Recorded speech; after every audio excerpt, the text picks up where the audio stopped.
Allez, bienvenue à toutes, bienvenue à tous. Il est 18h33. Nous allons démarrer cette séance une heure et demie même aujourd'hui, pour découvrir un an, 12 mois d'innovation Voire plus. qui redessine le futur, voire plus, avec une personne que je vais vous présenter, que vous connaissez pour certains. Mais avant de vous la présenter, je voudrais vous présenter l'ordre du jour de cette soirée. François Fourier, donc, que je vous présenterai, interviendra sur ce qu'a été cette évolution depuis 12 mois et plus de l'IA. L'année la plus rapide de l'histoire de la tech, disent certains. Voilà, on boira tes paroles, François. On te posera des questions courtes et tu répondras de façon également brève pour qu'on puisse caser tout le monde. Et puis je vous présenterai à la fin justement les formations IA que le Cercle propose, les outils IA aussi que le Cercle met à votre disposition, et puis les prochains événements sur l'IA ou pas qu'on vous propose dans l'agenda. Voilà, voilà. Allez, c'est parti sur 12 mois d'innovation. Je voudrais simplement dire, avant de vous présenter François, que l'IA est une formidable opportunité. L'IA est une formidable opportunité de croissance. Elle transforme, vous le savez bien, en profondeur le fonctionnement des entreprises, hein, dans tous les domaines, hein, la formation, le recrutement, la prospection, les réponses aux appels d'offres, la finance, le juridique, la direction générale, enfin tous les départements, on va dire, d'une entreprise sont concernés. Et donc, nous, managers de transition, eh bien, on ne peut absolument pas passer à côté de cette révolution.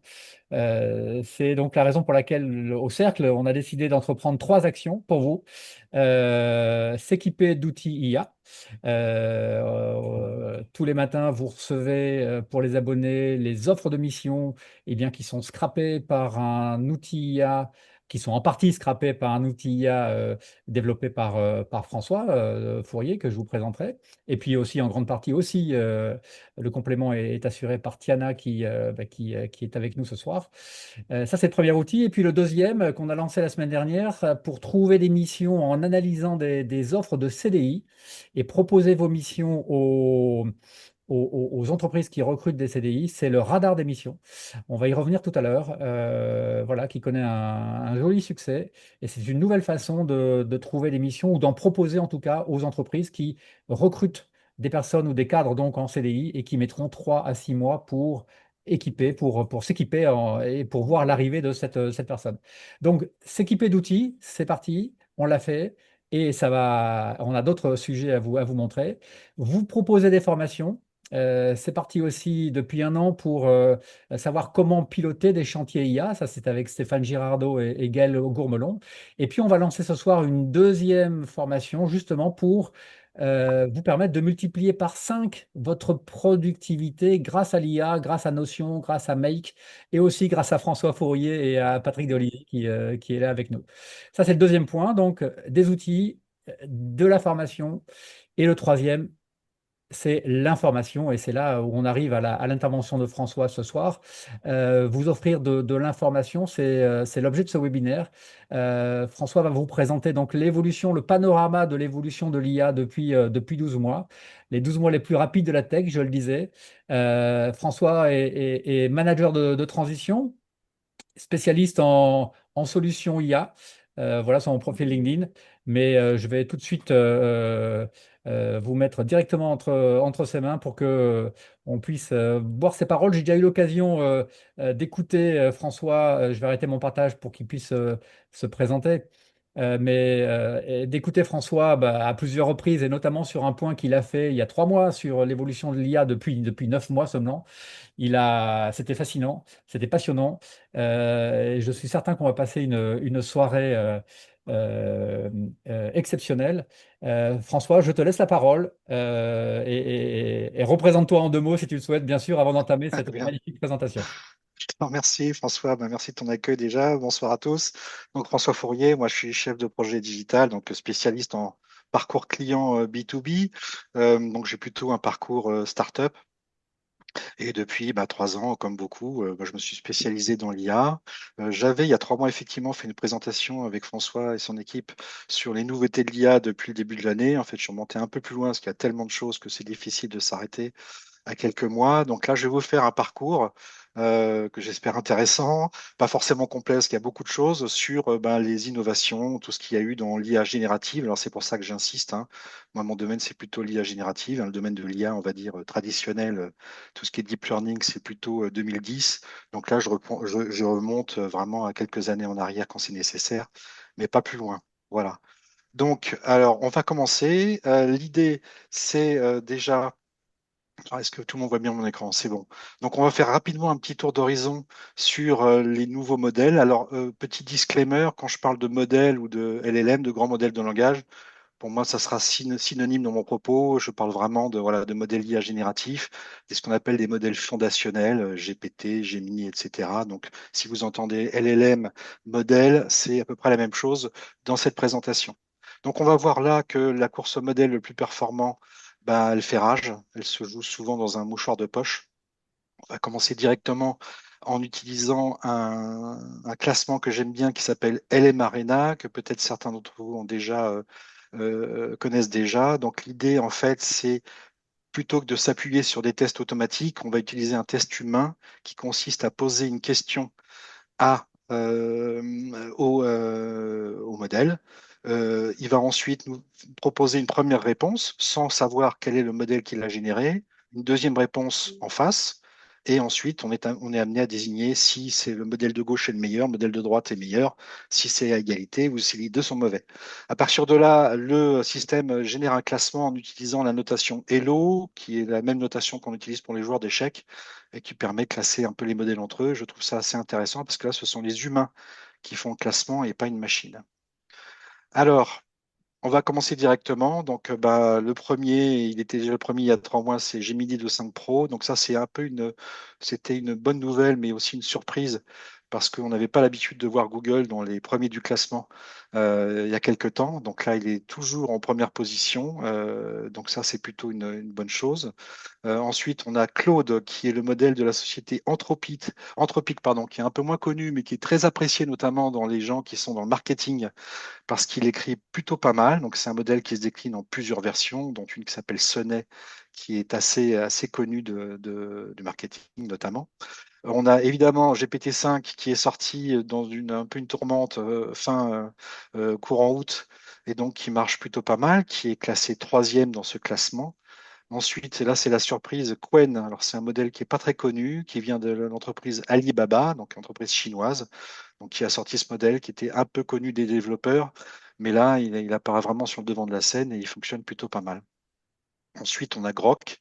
Grok qui avait été annoncé à l'époque comme le meilleur modèle du monde. Bon, ça, c'est Elon Musk, donc on a l'habitude, on va dire, de certaines déclarations. Donc, qui est aussi très bon, qui fonctionne en plusieurs déclinaisons. Et puis enfin, ça, c'était la bombe de début 2025. On a eu DeepSeek de l'éditeur chinois du même nom, avec plusieurs modèles, dont R1, V3. Et on voit en haut que j'ai mis LLM et émergence des LRM. Donc, LRM, c'est pour Large Reasoning Models. Donc, ce sont des modèles qui résonnent. Donc, tous les éditeurs maintenant en proposent et donc ils prennent un peu plus de temps pour vous répondre. Alors, la spécificité de ce modèle, c'est pour ça que j'ai mis OpenWeight ici, c'est qu'en fait, il rentre dans la catégorie des modèles gratuits et surtout des modèles qui, comment dire, permettent d'être installés sur un serveur. Comment dire, ne diffusent pas les données d'entraînement, mais donnent juste les résultats de ce qu'on appelle les poids, c'est-à-dire que vous avez accès à un modèle que vous pouvez télécharger, qui est gratuit, et que vous pouvez installer directement sur un serveur. Alors, ce ne sont pas des modèles open source comme on l'entend souvent au pied de la lettre, parce qu'on n'a pas les données, accès aux données d'entraînement, mais ce sont des modèles qui sont souvent très bien placés en termes de performance. Et comme on le voit ici, qui rattrape ce qu'on appelle le closed source. Closed source, en fait, sont les modèles propriétaires, type OpenAI, Gemini, qu'on ne peut pas télécharger.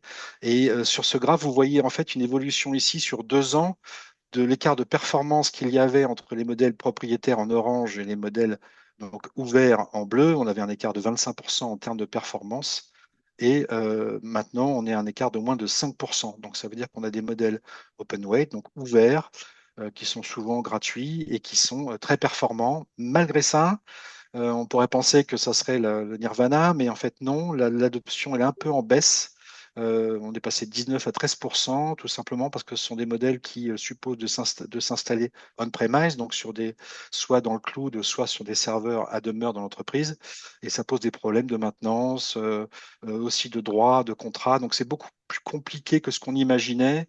Et du coup, l'adoption est là, mais il faut encore faire des progrès sur ce sujet. Alors, petite information, sur les 2 dernières années, on a eu pas mal de modèles, hein, là j'en compte une bonne douzaine, qui ont eu le même niveau de capacité de calcul, de puissance de calcul comparable à GPT-4. Hein. GPT-4, c'était vraiment la référence. Alors je remonte un peu plus loin pardon, mars 2023. Voilà, c'est la date de sortie. Et tous les modèles que vous voyez ici ont eu, alors n'ont pas les mêmes performances en termes d'intelligence, mais ont eu le même niveau d'entraînement. Donc ça montre bien que les grands modèles, ben, c'est plus très rare et la concurrence est assez acharnée sur ce point-là. Alors ça, c'est un slide que j'aime bien qui va vous montrer en fait sur une échelle de temps la taille des modèles en termes de paramètres. Alors, on remonte à la sortie de ChatGPT 3.5, hein, 3.5 qui est sorti fin novembre 2022, qui a attiré en moins de 2 mois 100 millions d'utilisateurs, hein, ce qui était un record absolu, je crois. Et 4 mois plus tard sort GPT-4, qui, lui, on le voit sur ce graphe, est 10 fois plus gros en termes de paramètres au moins que GPT 3.5. Donc là, c'était la version payante, il était accessible qu'en payant, alors que GPT 3.5 est gratuit. Et en fait, il a eu une période, on va dire, de grâce, une période, j'ai envie de dire, de lune de miel, où il a fallu presque un an pour commencer à concurrencer GPT-4, puisque les modèles concurrents qui avaient à peu près le même nombre de paramètres et surtout de performance ne sont arrivés qu'à partir de début 2024. Donc ça, c'était assez insidieux parce qu'en fait, ce fossé de performance qu'il y a eu entre la version gratuite et la version payante, qui n'a duré finalement, il n'y a eu que 4 mois entre les deux, ben, a donné une fausse impression aux utilisateurs que GPT 3.5 qui était pas mal, qui était intéressant, il était sympathique, mais bon, pas vraiment capable, alors que GPT-4 était plutôt pas mal, très très bon pour l'époque. Et ça a induit une perception un peu faussée pour certaines personnes qui se sont arrêtées à la version gratuite et qui ont commencé à se réintéresser beaucoup plus tard quand on a vu l'émergence de nouveaux modèles. Voilà. Donc, on observe quand même que ces modèles atteignent dans certains cas le niveau d'un expert humain dans certains contextes. Alors, on ne parle pas encore d'intelligence artificielle générale, hein, j'évoquerai le sujet plus tard. Donc, ce ne sont pas les intelligences artificielles qui sont autonomes, qui apprennent toutes seules. Hein, ça reste quand même des LLM qui nécessitent de déclencher une discussion. Voilà. Donc, on voit notamment que certains modèles qui ne sont pas forcément très gros ont des performances qui sont assez similaires à ceux qui ont un nombre de paramètres très, très important. Donc, le nombre de paramètres ne fait pas tout. Alors, ce qu'on observe aussi, c'est la réduction du poids des modèles. Alors, on appelle ça ici, je l'ai mis, la loi de densification. C'est-à-dire que depuis 2 ans, on observe par exemple ce modèle-là qui s'appelle Palm, qui est un modèle qui est plus utilisé, mais qui avait été développé par Google en mai 2022 qui faisait 540 milliards de paramètres. Et on a ce modèle qui est développé par Microsoft qui fait un peu moins de 4 milliards de paramètres, qui est sorti 2 ans plus tard. Et ce qu'on constate, c'est que ces modèles ont un score de performance, d'intelligence, on va dire, identique. C'est-à-dire qu'on se rend compte qu'en 2 ans, on a des modèles qui sont 140 fois plus petits que des modèles d'il y a 2 ans et qui ont les mêmes performances. Alors, l'effet que ça va avoir, c'est que assez rapidement, on va avoir des modèles performants, plus petits, qui vont donc pouvoir s'installer sur des systèmes qui nécessitent moins d'argent, tout simplement, qui vont pouvoir s'installer sur des smartphones, sur des appareils qui sont moins exigeants en termes de matériel. Donc ça, c'est plutôt une bonne nouvelle. Donc ça se réduit, donc tout ce qui est algorithmique aussi s'améliore. Donc, on a vraiment une loi de densification, de compression de tous ces modèles. Alors, les enjeux technologiques. Alors, ce qui n'a pas peu ou beaucoup changé, donc ça va pas mal changer. Ce que vous voyez ici en image à droite, c'est l'intérieur du data center, du cluster de calcul de Colossus. On va le voir, c'est le centre de calcul de xAI. Hein. C'est là qu'a été entraîné Grok, notamment pour ceux qui l'utilisent. Alors, ce qu'on constate toujours depuis 2024, donc c'est une domination massive des USA. Les USA sont les premiers, c'est toujours l'étalon auquel on se réfère. Ils ont sorti 40 modèles majeurs en 2024. Alors, je parle bien de modèles majeurs, hein, ce qu'on appelle les grands LLM, pardon, les LLM. Donc, ce sont vraiment eux qui sont en avance. La Chine progresse de plus en plus. Elle en avait sorti 15 en 2024 et la France en a sorti 3 principalement grâce à l'entreprise Mistral AI dont vous avez sans doute entendu parler parce que son fondateur, son dirigeant Arthur Mensch est passé à la télé récemment pour parler de la taxe Zuckman, un autre sujet.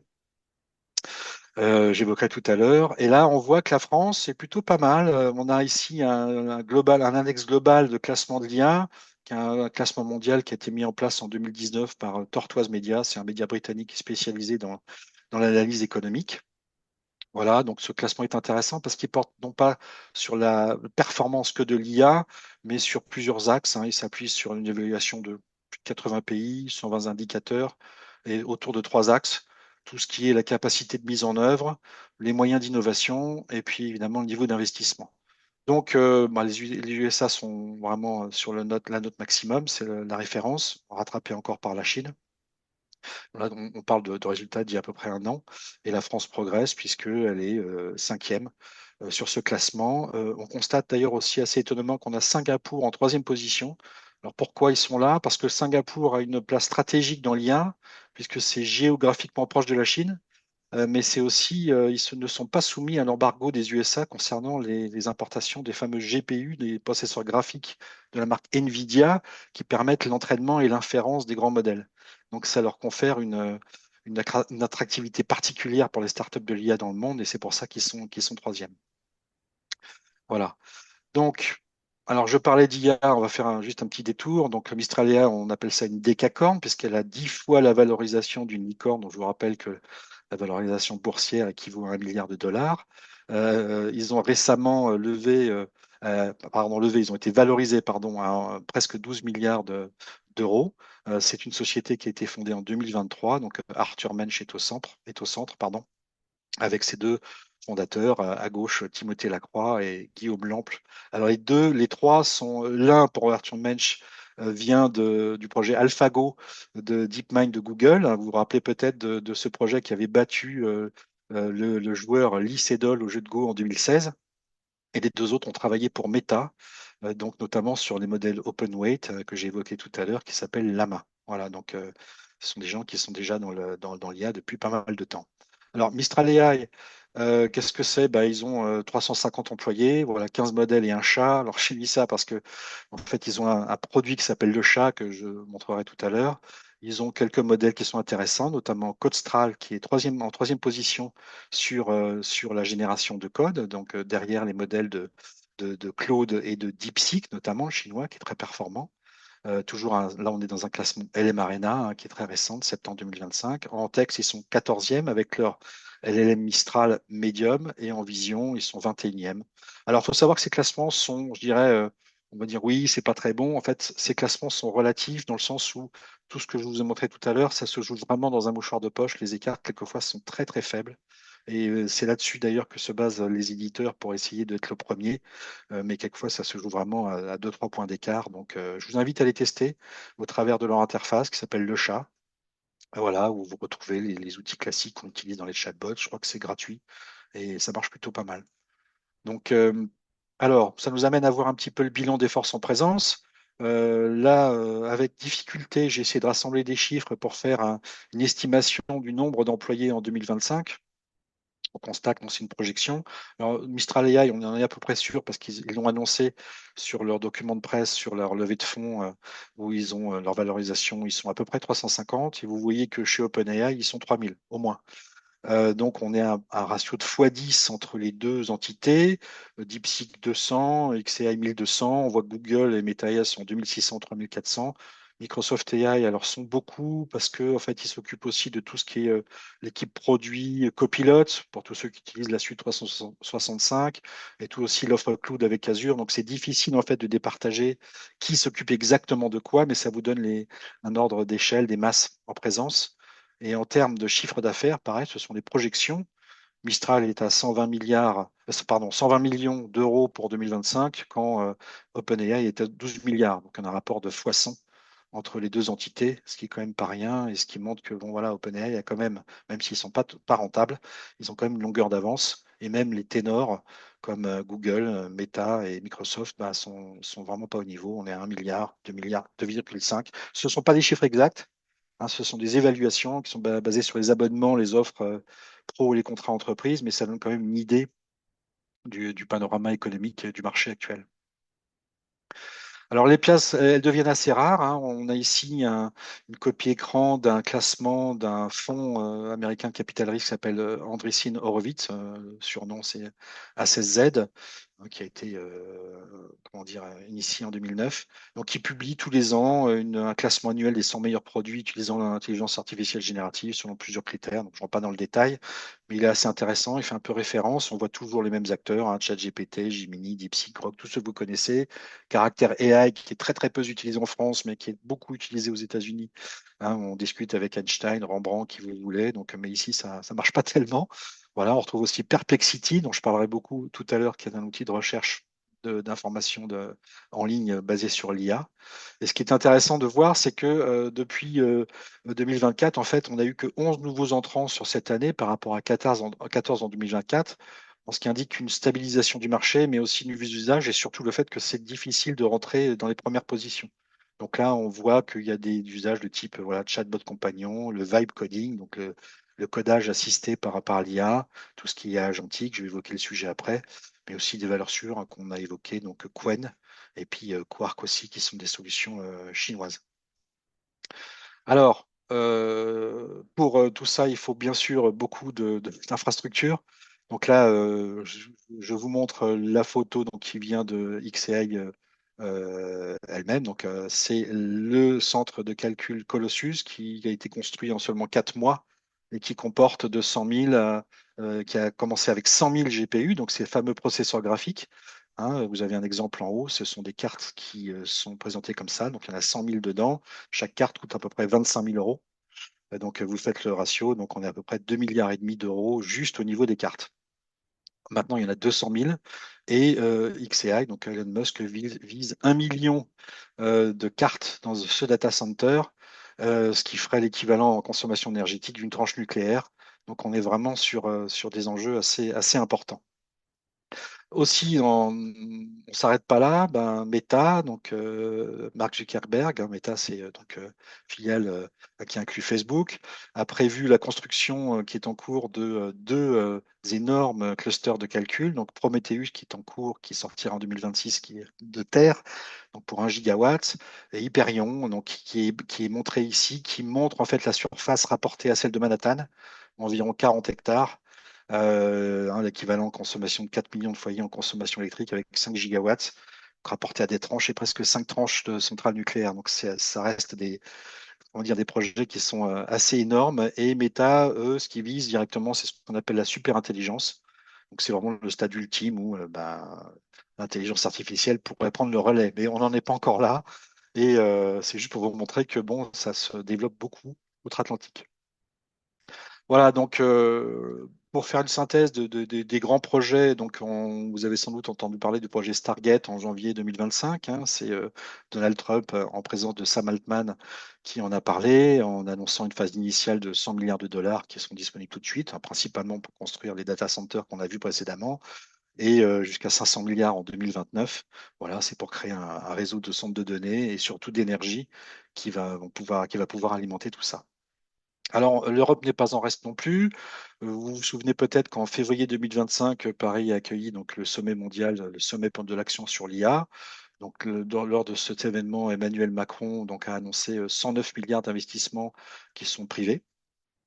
Voilà, donc ça sera sur alors des choses un peu plus, on va dire, sur la gouvernance inclusive, l'intérêt général et les retombées économiques. Donc, pareil, pour construire des infrastructures. Et 2 jours plus tard, la présidente de la Commission européenne, donc Ursula von der Leyen, a annoncé un budget de 200 milliards d'euros, pareil, pour fabriquer des grands clusters, dont ici, c'est l'exception, 50 milliards seront fournis par l'Europe. Alors, l'essentiel de ces projets reste quand même de financement privé, hein. Il y a très peu d'argent public, si ce n'est dans la partie InvestEI que je viens d'évoquer. Alors, avec tout ça, l'utilisation des données, c'est quelque chose qu'on évoque souvent dans l'IA. Les gens ont beaucoup de questionnements et d'inquiétudes, et c'est vrai que c'est intéressant d'avoir des informations sur ce sujet. Là, j'ai un graphe qui a été produit par une société qui s'appelle Incogni, qui est spécialisée dans la suppression des données personnelles et qui a fait une étude sur 11 critères en regroupant les principaux LLM du marché, voilà, sur comment ça se passe les données pour l'entraînement des modèles, la transparence des pratiques au travers des conditions générales d'utilisation et tout ce qui est collecte et partage des données. Donc on constate en fait que bah, le chat est le meilleur. Là, c'est le moment cocorico, c'est celui le plus respectueux de la troupe. ChatGPT, Grok et Claude s'en sortent pas trop mal. Alors il faut savoir que Claude déclare, Anthropic déclare ne jamais utiliser les données pour l'entraînement de ses modèles. Je ne sais pas si c'est toujours vrai, mais eux, voilà, même pour les modes gratuits. Et ensuite, on a les plutôt mauvais élèves, notamment Gemini et Meta AI. Bon, ça, on a un peu l'habitude. Donc, bon, qui partagent et ils collectent un peu plus de données. Voilà. Donc, il y a quand même un différentiel assez important entre le chat et ces entreprises. Voilà. Alors, en termes là, j'ai fait un peu le survol macro. Donc là, on va s'attarder sur les fonctionnalités des chatbots. Donc, on va voir on va vers une standardisation, une commoditisation, diraient certains des fonctionnalités. Alors, notamment au travers des fenêtres de contexte. Alors, je rappelle que la fenêtre de contexte, c'est le nombre maximum de tokens. Alors, un token, c'est un morceau de mots, hein. En général, on compte 0,75 mots, trois quarts de mots pour un token, que le modèle peut utiliser en même temps. Alors, ChatGPT à sa sortie, il n'y en avait pas beaucoup, il en avait 4000, c'est à peu près une dizaine de pages. C'est assez, ça a progressé à 8000 en mars 2023. Progressivement, ensuite, on arrive à 128 000, mais tout ça, c'est accessible en plus via l'API. On était toujours limité à 8000 quand on utilisait GPT-4, ce qui faisait que les gens disaient, je comprends pas, il oublie ce que je viens de dire. Dès que je mets des choses dedans, il ne sait plus de quoi je parle. Donc, en fait, le nombre de mots, de documents que vous pouviez mettre à disposition et dont l'IA, dont le modèle avait conscience, était assez limité. Par contre, ça a beaucoup progressé en 2025. Avec la sortie de GPT 4.1, on avait 1 million de tokens, hein, et jusqu'à 2 millions via l'API avec GPT 5. Alors évidemment, là, je vous montre la progression de la taille de cette fenêtre de contexte sur OpenAI, mais les concurrents ne sont pas restés en reste, hein. Donc on voit Claude, par exemple, le grand concurrent, qui lui a annoncé 100 000 tokens dès juillet 2023. Gemini 1.5, 1 million avant OpenAI en février 2024. Et enfin, Gemini 1.5 était le premier à annoncer 2 millions. On a même des modèles qui annoncent 10 millions de tokens, hein, chez Llama, notamment Llama 4.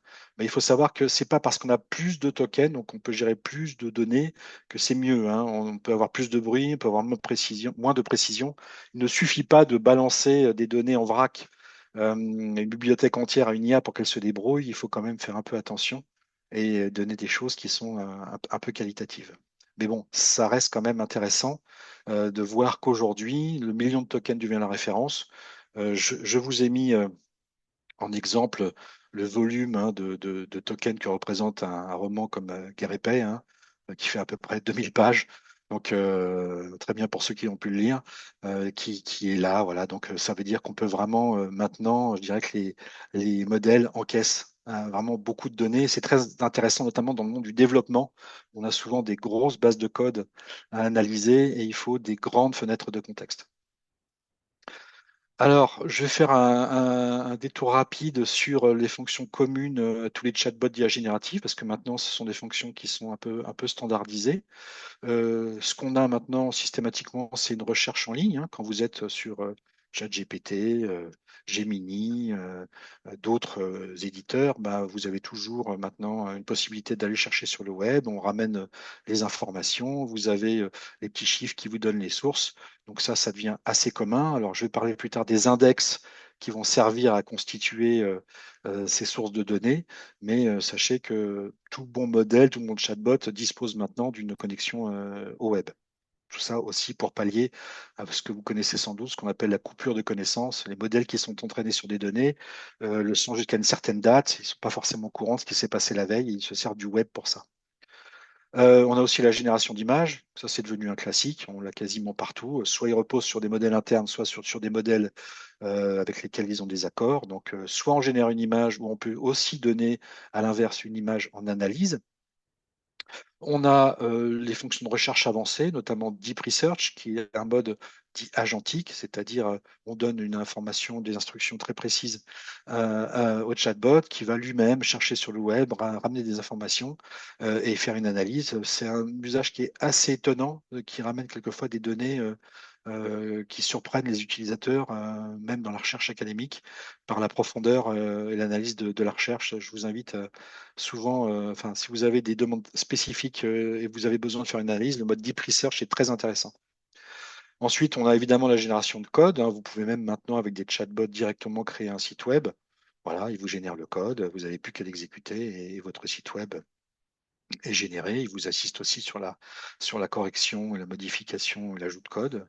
Vous avez ce qu'on appelle le mode raisonnant, hein, c'est-à-dire que maintenant, tous les chatbots ont un mode de raisonnement, c'est-à-dire qu'on laisse l'IA raisonner plus longtemps, ce qui donne en général de meilleurs résultats. Et à ce titre, par exemple, GPT-5, alors qu'avant, via ChatGPT, on avait beaucoup de modèles dont il était difficile de connaître le choix. On avait O3, O4, GPT 4.5, 4.1, Mini. Là, GPT-5 fait ce qu'on appelle un routage transparent et en fonction de votre demande, va directement chercher le modèle qui conviendra et la durée de raisonnement qui conviendra aussi. Voilà. Puis enfin, la gestion multimodale. Tous les chatbots maintenant savent analyser du texte, des fichiers Excel, des PDF, des fichiers audio, de l'image, de la vidéo. Ils vont lire la vidéo. Donc, on a vraiment un accès, je dirais, assez impressionnant à tous les types de fichiers maintenant. Et tout ça, ce sont des fonctions standards. Voilà, alors en plus de tout ça, vous avez des modes qui sont assez récents, qui ont été ajoutés notamment par Anthropic, donc le modèle Claude, tout ce qui est l'apprentissage, hein, le mode Learning Mode, où vous donnez des documents, il va se comporter un peu comme un professeur, hein, sans le remplacer, mais pour permettre aux apprenants de les aider dans leur phase d'apprentissage. On a le même mode qui est un peu similaire, qui s'appelle Study Mode chez OpenAI. Donc on voit que tous ces modes-là d'apprentissage deviennent de plus en plus communs. Et j'ai pas de slide pour ça, mais on a une application qui est très connue, qui s'appelle Notebook LLM de Google, qui est très bien aussi dans ces contextes, qui permet vraiment aux étudiants, aux apprenants, et je crois aussi dans le monde du droit, on aime beaucoup ça. Ça permet de faire des recherches et d'avoir un mode, comment dire, de restitution qui est beaucoup plus adapté qu'un chatbot classique. Notamment, Notebook LLM permettait ou permet toujours de créer des podcasts audio directement à partir d'un corpus de texte pour mieux apprendre. C'est assez intéressant. Voilà, donc au niveau de la mémoire, alors on a aussi des évolutions. Vous savez sans doute que dans ChatGPT, vous pouviez, et ailleurs, vous pouviez lui demander de stocker des morceaux d'informations qui vous intéressaient et dont vous souhaitiez resituer le contexte. Hein, on voit ici un exemple en vidéo de ce que vous pouviez stocker ou effacer. Maintenant, depuis juin 2025, ça s'étend aussi à vos conversations. Donc là, les chatbots deviennent vraiment de véritables assistants. Ils nous connaissent bien. C'est ce qui fait aussi que, on le verra, c'est pas toujours facile de migrer d'un chatbot à un autre parce qu'il y a tout un environnement. C'est vraiment recruter une nouvelle personne. Donc, une fois que les habitudes sont prises, c'est pas toujours évident. Voilà, et enfin, c'est une nouvelle qui est passée, pas inaperçue, mais qui avait pas fait grand bruit, et pourtant qui est très importante. Il y a eu un protocole qui a été mis en place par Anthropic fin 2024 qui s'appelle MCP, donc c'est l'acronyme de Model Context Protocol. Voilà, c'est un standard ouvert sur lequel tous les éditeurs se sont accordés et qui permet de communiquer avec des sources de données de manière standardisée. On le voit ici. Ce qu'on faisait avant, c'est que dès qu'on avait un LLM, un modèle de données, un modèle pardon, de langage, on pouvait se connecter à des bases de données, à des sources, des services cloud, à des API, mais à chaque fois, il fallait faire un développement pour lui expliquer comment se connecter, comment récupérer les données, comment les gérer, ce qui était très long parce qu'il fallait le faire pour chaque connexion. Là, le MCP, donc ce modèle contexte protocol, pardon, protocole qui se traduit par l'installation d'un serveur, mais en général c'est assez simple, permet directement de traduire au au LLM toutes les données auxquelles il peut accéder sans qu'on ait besoin de faire un développement spécifique. Donc c'est vraiment comme si vous branchiez en fait une clé USB sur votre ordinateur et que vous aviez directement accès aux données sans besoin d'avoir de traducteurs compliqués. Et pour le développement, même pour les chatbots, on va pouvoir, par exemple, créer des pages sur un outil comme Notion, accéder directement à Google Sheets, etc., sans avoir à faire de développement. Alors, petit clin d'œil, vous vous rappelez sans doute du film Tron 1982, donc ça c'est une référence de boomer. Le personnage MCP, qui était le grand vilain du film, qui était un personnage virtuel qui accédait justement aux sources de données externes pour avoir des renseignements, s'appelait le MCP, le maître contrôle principal. Voilà, c'était juste pour illustrer qu'effectivement, les LLM commencent à se connecter au monde et que du coup, ils grandissent en puissance, mais ça nous permet aussi d'avoir accès à comment dire, à des services qui sont beaucoup plus simples à utiliser. Alors, on va faire une petite excursion du côté du SEO et du GEO. Alors, voir l'impact de l'IA sur la recherche. Donc, je vous rappelle que le SEO, c'est Search Engine Optimization. Donc, ça, c'est un terme qui commence à être connu, hein. Ça correspond à l'optimisation d'un site Internet pour qu'il figure dans les meilleurs résultats d'un moteur de recherche. Et on a maintenant l'émergence du GEO, donc, Generative Engine Optimization, donc ça consiste en fait à optimiser le contenu pour les moteurs génératifs. Alors, ce qu'il faut retenir, pour faire simple, voilà, le SEO, c'est pour améliorer sa position dans les moteurs de recherche, et le GEO, c'est pour améliorer sa visibilité dans les réponses. Alors, là, on va parler un petit peu de quelques idées reçues sur le trafic des chatbots en termes de recherche.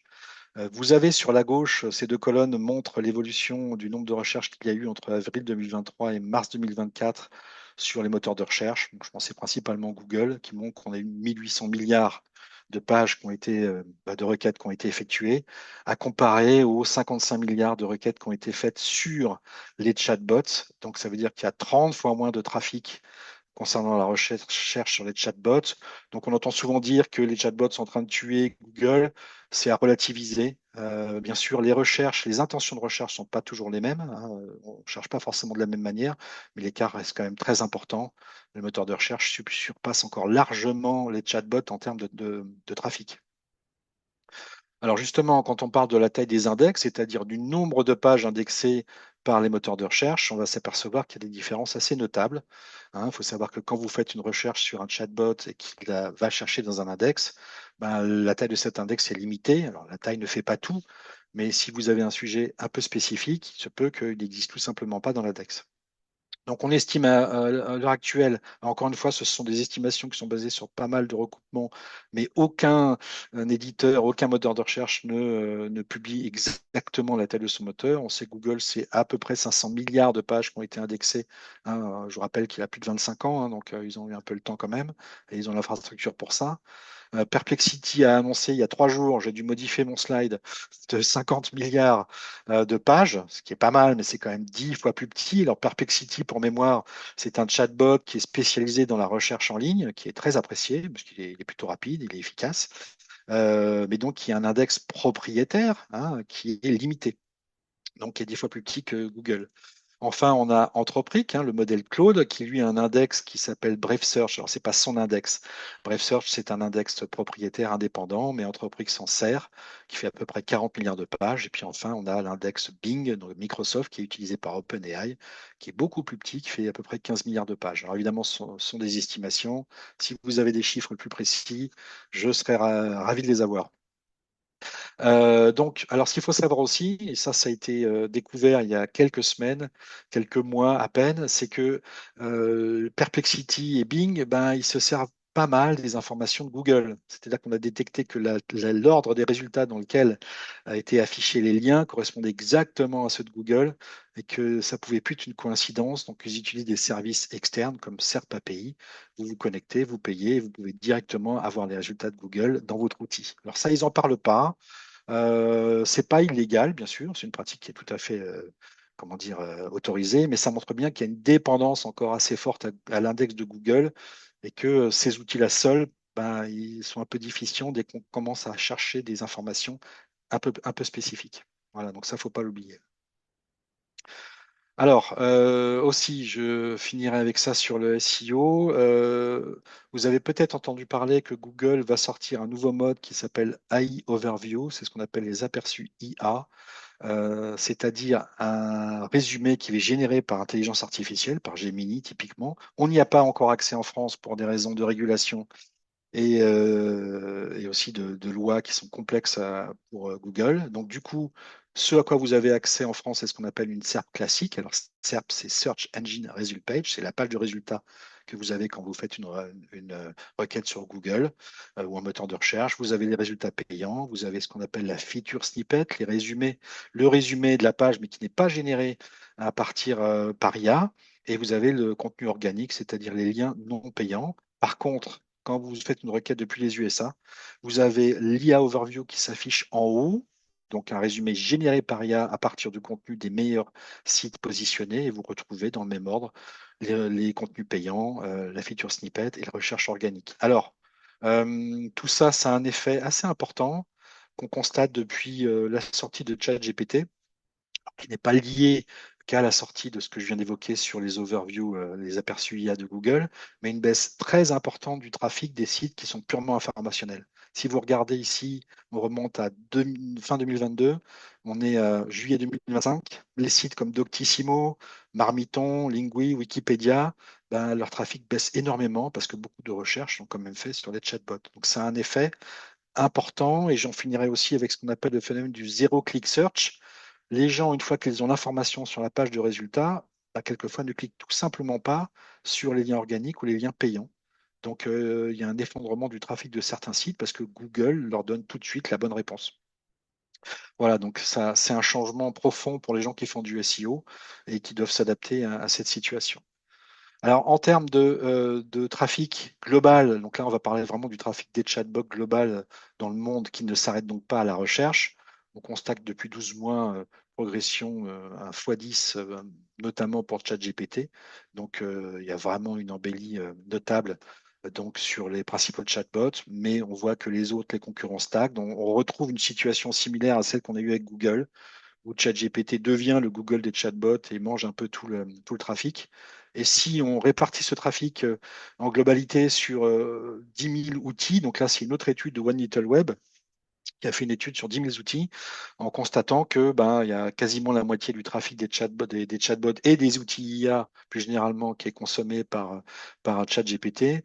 Vous avez ceux qui suivent, donc DeepSeek à 4% parce qu'il est gratuit, Gemini, ça c'est Google lui-même, Grok, et enfin on voit que Perplexity qui est en bleu ici, il a 1,4% de part de marché sur le trafic. Donc vous voyez que Perplexity qu'on annonce toujours comme le Google killer, il va falloir qu'il progresse un petit peu. On est loin de cette situation, même si ça reste un excellent outil, mais il faut rétablir un peu les échelles et voir un peu qui est en face. Et Google a beaucoup progressé sur l'IA générative. Voilà. Donc, je vais faire un petit tour sur l'interactivité et le multimédia parce qu'il n'y a pas que le texte. Donc, on va rapidement évoquer les modèles et les solutions qui font de l'image, du son et de la vidéo. Donc là, je présente Edgen. Alors, vous connaissez peut-être Edgen, c'est les leaders de tout ce qui est avatar interactif. Alors, avatar vidéo, c'est-à-dire des avatars qui répondent de façon scriptée à un texte. Et là, on a les avatars interactifs. Donc, vous parlez à un être humain qui répond, qui parle. Alors, en fait, c'est un LLM derrière qui va faire bouger les lèvres de l'avatar, mais c'est assez bluffant. C'est encore en bêta, donc il y a des progrès à faire, mais il est probable que dans des domaines comme tout ce qui est SAV, l'intégration, l'onboarding dans les entreprises, tout ce qui est e-learning, aussi tout ce qui est médical, bien sûr, bah, il va y avoir beaucoup de nouveautés qui vont apparaître de ce côté-là. On a GPT-5 Vision. Alors GPT-5 Vision, c'est un modèle de vision qui est très performant et qui permet vraiment, avec son smartphone, par exemple, de voir ce qu'on veut, de détecter, il est capable de lire les vidéos. C'est assez bluffant. Vous pouvez échanger avec.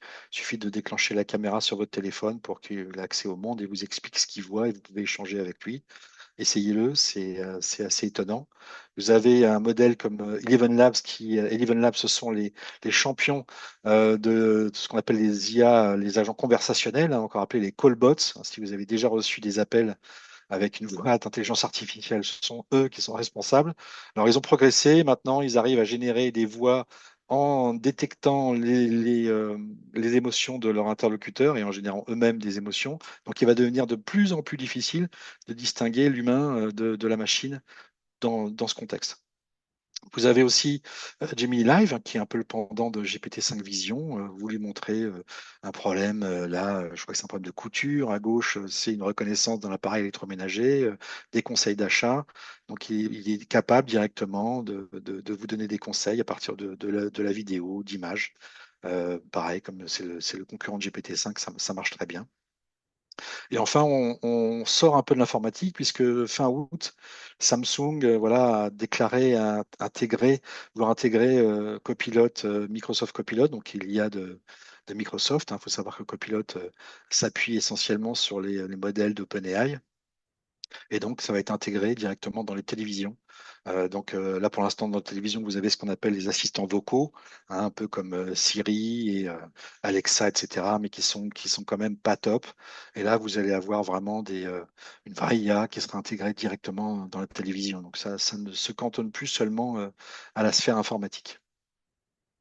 Voilà, en termes de génération multimédia, on a aussi fait pas mal de progrès. Là, ce que vous voyez en vidéo, c'est un modèle qui s'appelle Sora d'OpenAI, qui avait été un des premiers modèles de texte-to-vidéo qui a été annoncé et finalement sorti en France après des mois d'attente fin 2024, hein. C'est un modèle qui est en fait sorti aux USA en début 2024, mais à cause de la régulation, à cause des problèmes juridiques, il est sorti qu'à la fin de l'année en Europe.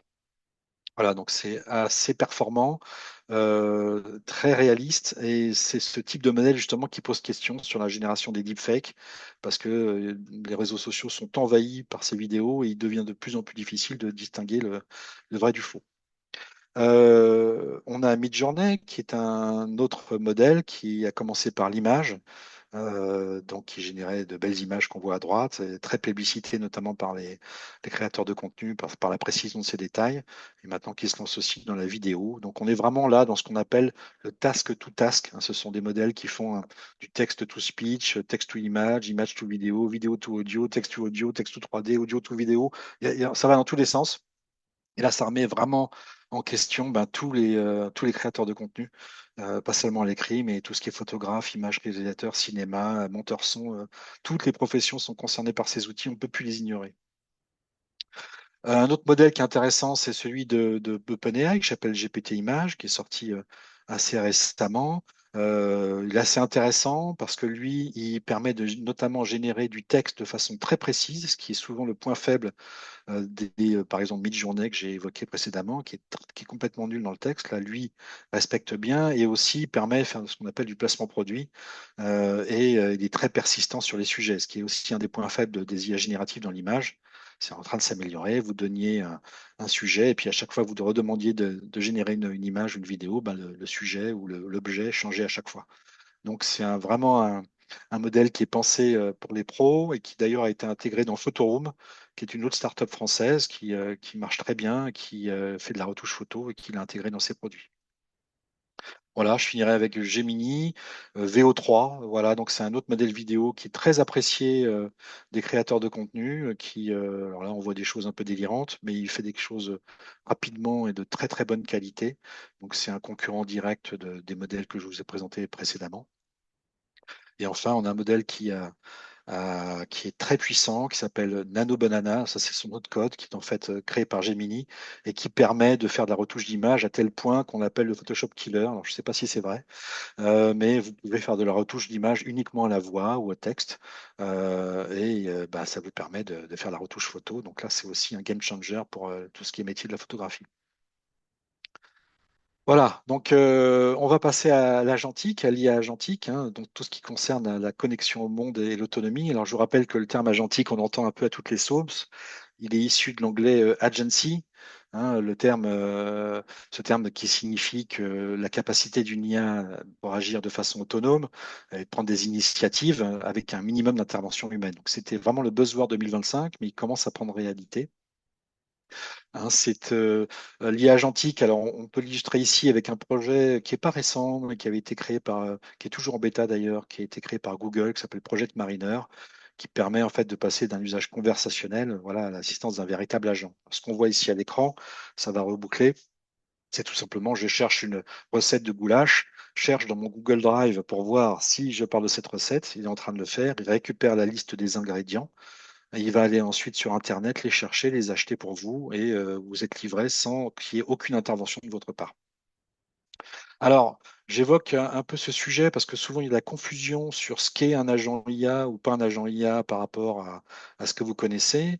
Alors, il faut savoir qu'un chatbot, c'est le premier mode de discussion qu'on connaît tous avec l'IA générative, hein. C'est en général une discussion libre. Elle répond à nos tâches, c'est en temps réel. Donc là, c'est une discussion, on va dire, classique. Le deuxième mode qui est un peu plus avancé, c'est ce qu'on appelle le mode copilote, c'est-à-dire que l'IA, cette fois, est attachée à un outil. Elle répond dans l'environnement de cet outil et c'est encore en temps réel. Alors typiquement, ça pourrait être l'usage de ce qu'on appelle le Canva. Quand vous êtes dans le chat GPT, vous pouvez demander à modifier un texte en mode Canva. Il vous ouvre une fenêtre qui ressemble à un petit traitement de texte. Vous pouvez modifier localement des paragraphes, des titres. Donc c'est assez pratique. Et dans le mode, par exemple, du développement, vous allez sélectionner des lignes de code et il va pouvoir vous aider directement sur ce contenu. Donc voilà, le Copilot Canvas, ça reste toujours un usage qui n'est pas agentique, hein, c'est un usage temps réel, même s'il est plus spécialisé. Et enfin, on a le mode agentique, c'est-à-dire que là, l'IA va être complètement autonome, elle va pouvoir prendre des décisions et souvent c'est en temps différé. Hein, je vous ai présenté tout à l'heure le mode Deep Research. Vous lui posez quelques questions, vous lui donnez des documents, elle va vous répondre. Est-ce que tu veux ça? Est-ce que tu veux ci? Ok, ben maintenant tu me laisses 10 minutes, 15 minutes, je vais travailler et je te ramène la synthèse issue de mes recherches. Donc, s'il faut bien comprendre, ce qui permet de différencier un usage agentique d'un usage, on va dire, conversationnel, c'est l'autonomie et surtout le temps différé. En général, on a vraiment une asymétrie entre tous ces modes. Alors, hélas, ce terme, il est un peu repris un peu à toutes les sauces, hein, pour surfer sur la vague. On le voit souvent dans le cas de solutions qui sont souvent des simples automatisations, qui n'ont pas forcément d'autonomie ni d'intelligence d'ailleurs. Faut donc juste rappeler de ces critères. Un agent IA, c'est utilise un modèle de langage, oui, mais il est capable de prendre des décisions en toute autonomie et en temps différé. Voilà, donc cette notion-là, elle est importante pour savoir ce à quoi vous confrontez. Alors, quelques repères historiques rapidement. Ça fait un peu plus de 2 ans en fait qu'on est sur des recherches ou des projets en IA agentique, hein. Ça a commencé en mars 2023 au moment de la sortie de GPT-4 avec un outil qui s'appelle AutoGPT qui faisait plusieurs recherches lui-même. Alors, c'était assez technique, c'était un outil assez geek qui était resté un peu confidentiel, même il existe toujours aujourd'hui. Ensuite, on a eu un autre outil qui s'appelait Devin, qui se présentait comme le premier ingénieur logiciel au monde, hein. Ça coûtait quand même 500 $ l'abonnement par mois, et qui permettait effectivement de faire un peu de code tout seul. Ensuite, Anthropic, en octobre 2024, sort ce qu'on appelle le Computorius, dont on a un peu parlé. On voyait déjà une IA capable de naviguer dans un navigateur, de cliquer sur des liens, de faire quelques actions. Donc c'était encore à l'état de recherche à l'époque. Ça s'est suivi par le projet Mariner que je vous ai montré tout à l'heure de DeepMind, qui travaille sur le même principe avec une souris qui se déplace toute seule contrôlée par un LLM. Et enfin, OpenAI, en janvier 2025, donc c'est quand même assez récent, a sorti Operator, qui est le concurrent direct de Anthropic, qui permettait la même chose donc d'animer une souris, on va dire, d'animer une action par un agent. Enfin, Manus, c'est un outil chinois qui est sorti mars 2025, qui avait fait grand bruit à l'époque parce que c'était considéré comme le premier agent IA autonome accessible, à tel point qu'il y a eu des invitations qui ont dépassé les 10 000 euros pour accéder à l'outil. Donc, c'est pour vous dire l'engouement que ça a créé.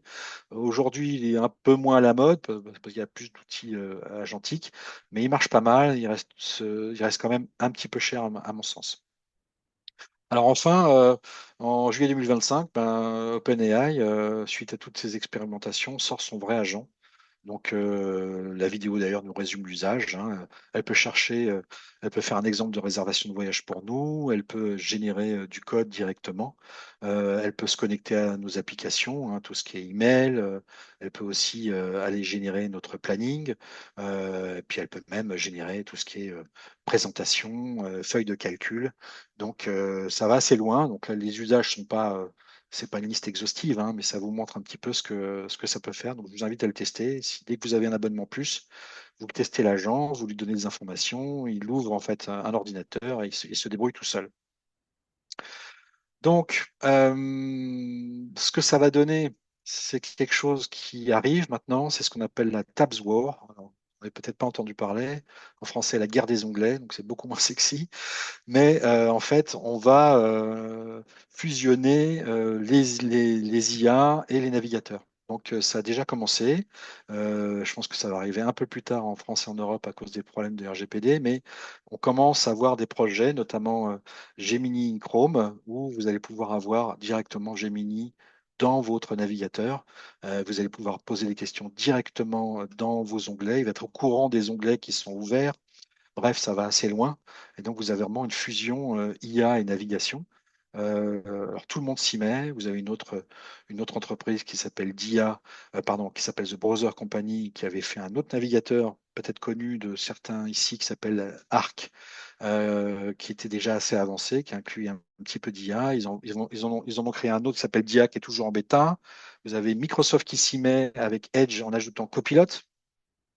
Donc, qui va vous permettre, pareil, c'est toujours le même système, hein. On a un chatbot qui se connecte directement à votre navigateur, à vos onglets, et qui vous permet de déclencher des actions dont la plupart sont de nature agentique. Vous avez Claude for Chrome, hein, donc là, c'est Anthropic qui va vous permettre d'avoir un chatbot, même système, directement à droite de vos onglets. Et puis enfin, il y a Perplexity, donc l'outil dont je vous ai parlé qui permet de faire de la recherche en ligne, qui a lancé Comet, donc son propre navigateur IA, donc avec Comet Assistante, hein, qui va ressembler à l'agent que je vous ai montré tout à l'heure. Donc voilà, donc il y a vraiment la guerre des navigateurs qui va continuer. Il va y avoir beaucoup de changements en 2025-2026 et on va vraiment avoir une fusion de l'IA et de la navigation qui va beaucoup plus loin que ce qu'on connaît actuellement. Donc je pense que ça va changer pas mal le panorama. Voilà. Alors, concernant l'utilisation et de ce qu'on attend de l'IA agentique, il y a une Stanford qui a fait une étude. Alors, c'est une étude qui se base sur un échantillon américain, mais qui est tout de même intéressante. L'université de Stanford, hein, qui a demandé à 1500 employés dans plus de 100 professions et 800 tâches, quelles étaient pour eux les principales résistances, hein. On se rend compte que c'est le manque de confiance, hein. On a un peu peur des réponses, hein. On parle souvent d'hallucinations, hein, de fausses réponses. La crainte du remplacement tout simplement des emplois, donc au quart. Et enfin, l'absence de dimension humaine, hein. On a peur de s'adresser à des robots. Donc ça, ce sont des résistances. Quant aux attentes, bah oui, la motivation la plus citée, c'est celle de libérer du temps pour des tâches à valeur ajoutée. Donc, on veut automatiser à presque 70%. Ensuite, tout ce qui est tâches répétitives, on voudrait les donner à l'IA et tout ce qui est tâches pénibles, bien sûr. Et assez étonnamment, on s'aperçoit que tout ce qui est tâches complexes, bah, c'est seulement 19% parce que c'est le dernier bastion de résistance dans l'intelligence humaine.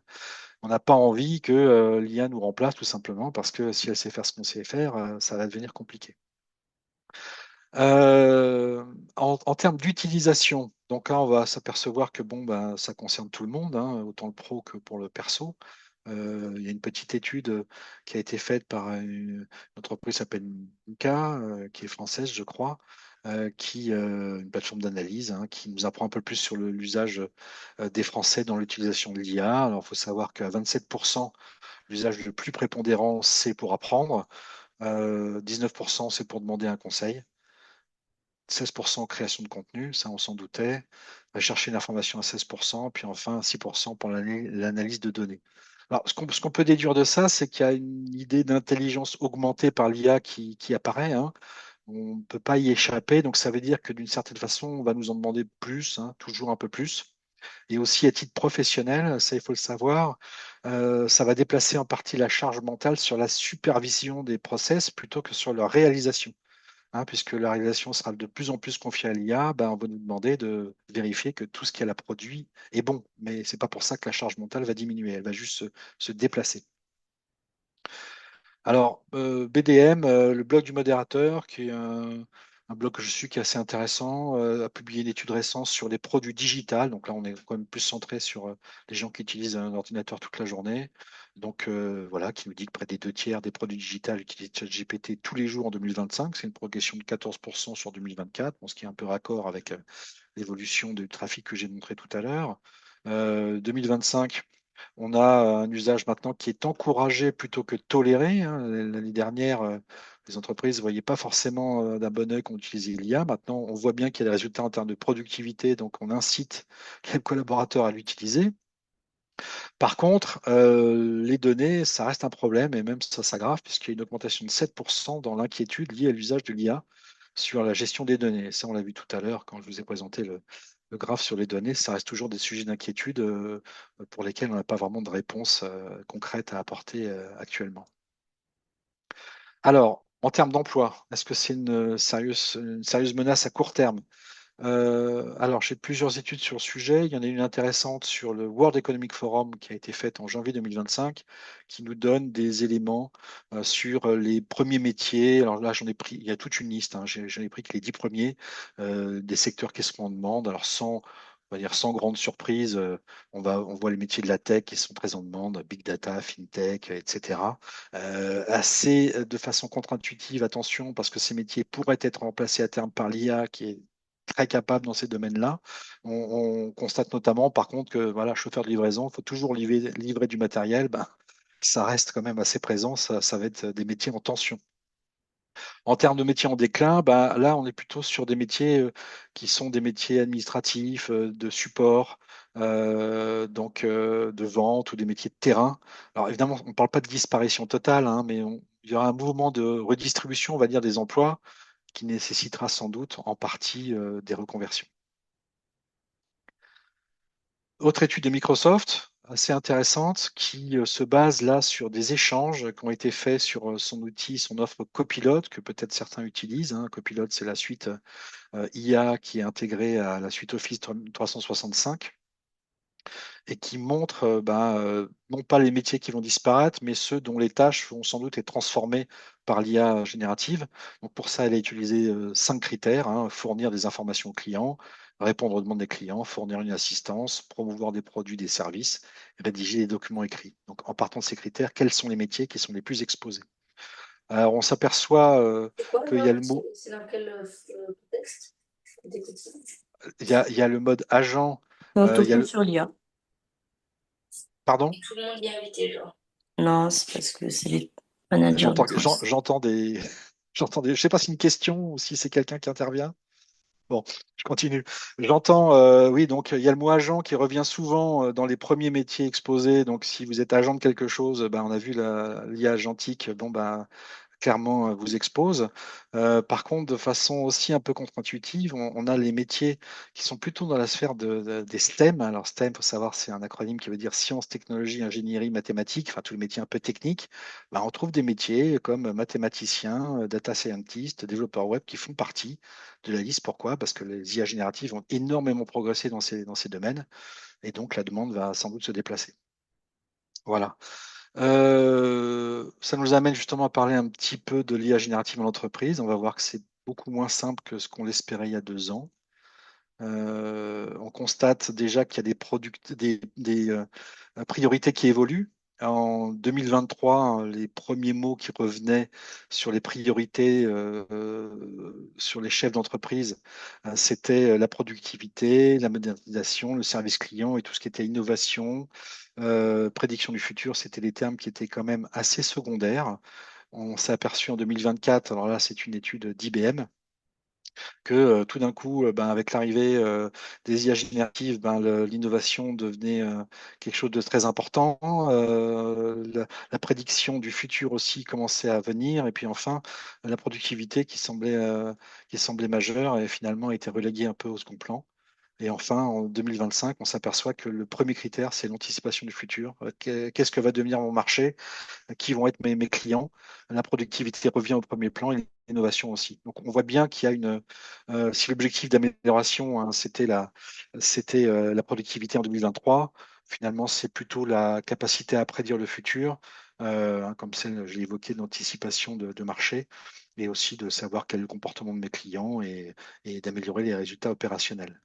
De la même manière, on a des challenges pour les dirigeants qui sont un peu plus réalistes, hein. En 2023, on mettait avant des challenges qui étaient plutôt de l'ordre euh, de la, euh, de la soutenabilité, de la cybersécurité, de la modernisation.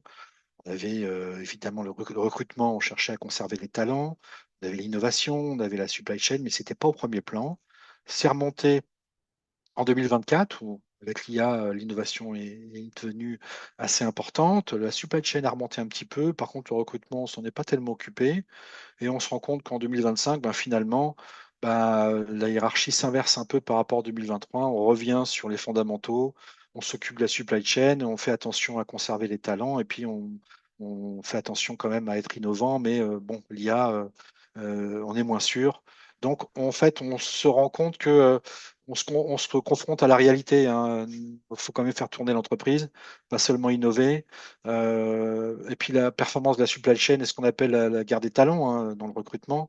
Il suffit plus d'engager, mais aussi de retenir les bons éléments. Voilà, donc l'environnement reste quand même assez volatile en ce moment. Donc on essaie de se fiabiliser, de rester sur les bases. Donc finalement, on se repasse sur une posture un peu défensive, hein, après une phase un peu euphorique en 2023-2024. Une autre étude intéressante qui a été publiée par le MIT dans Fortune, qui a parlé, alors c'est une étude qui a fait beaucoup de bruit il y a quelques temps, qui a été publiée en août, donc qui est très récente, The Gen AI Divide, qui évoque que 95% des projets d'IA Gen échouent en entreprise. Alors ça peut laisser penser que l'IA n'est pas au niveau, que c'est pas mûr et qu'on ne va pas y arriver, que l'IA fait pas ce qu'il faut. C'est pas vraiment ça, on va le voir.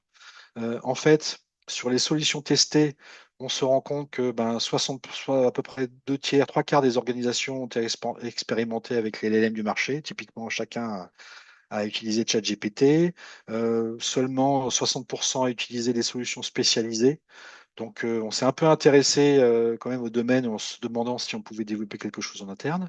Il y a eu ensuite des phases pilotes, hein, à peu près la moitié a mené des opérations pilotes avec des LLM généralistes, hein, et seulement 20% l'ont fait avec des solutions spécialisées. Hein, on parle un peu de POC, hein, de Proof of Concept. On a essayé de développer des choses, des solutions en interne, mais bon, c'est pas facile, c'est plus cher, ça prend plus de temps. Ensuite, on a essayé de déployer en production, et c'est là qu'on voit le gap qui est apparu. Donc, finalement, il n'y a que 40% des organisations qui utilisent réellement des LM généralistes de façon intégrée et régulière, hein, donc des chatbots, on va dire, professionnels. Et il y a seulement 5% des projets, d'où l'échec, hein, des 95%, internes qui ont passé la barrière du proof of concept, qui sont passés vraiment en production. Alors en fait, beaucoup de projets sont restés à l'expérimentation et ce dont on se rend compte en fait, c'est que cette division, elle évoque non pas que les modèles sont pas bons, c'est que souvent, voilà, c'est marqué, l'organisation des entreprises ne progresse pas assez vite. Les entreprises ne savent pas comment intégrer l'IA, souvent parce que c'est considéré comme un outil de plus et que ça va changer les choses. En fait, non, ça rebat les cartes de la façon dont les business sont tout simplement dirigés. Alors, dernière étude intéressante de BPI. Alors, là, si vous êtes, c'est le cas ici, manager de transition, je vous invite à la lire parce qu'elle est très intéressante, très abordable, hein, pas du tout technique, sur l'IA générative dans les PME et ETI françaises. Donc, c'est vraiment assez éclairant. Donc, elle nous informe évidemment des secteurs qui sont les plus exposés à l'utilisation de l'IA, donc sans grande surprise, tout ce qui est TIC, hein, l'information, la communication à presque 80%, ensuite la finance, beaucoup de données à gérer, tout ce qui est services, commerce, industrie, construction, pas beaucoup, transport logistique, évidemment, il y en a un petit peu moins. Alors, les freins à l'adoption sont assez étonnamment sur le coût, donc en fait, les gens ne savent pas trop ce que ça va coûter, donc on est un peu dans l'attente.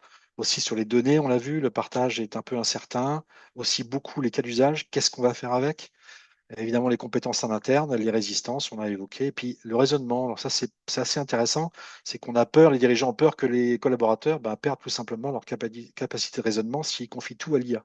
Donc il y a vraiment cette notion de concurrence avec l'humain qui est quand même assez apparente. Concernant les bénéfices et les motivations, la majeure partie du temps, c'est pour améliorer la productivité, hein. C'est juste la transposition de process existants. On va faire mieux plus rapidement avec l'IA, on va passer moins de temps et donc on va être plus rentable. Et en fait, assez peu, alors 54%, c'est pas négligeable, mais finalement, on se pose la question de vraiment disrupter, changer leur modèle. Alors, c'est ce que j'évoquais tout à l'heure. On considère encore trop en entreprise que l'IA, c'est un outil informatique de plus.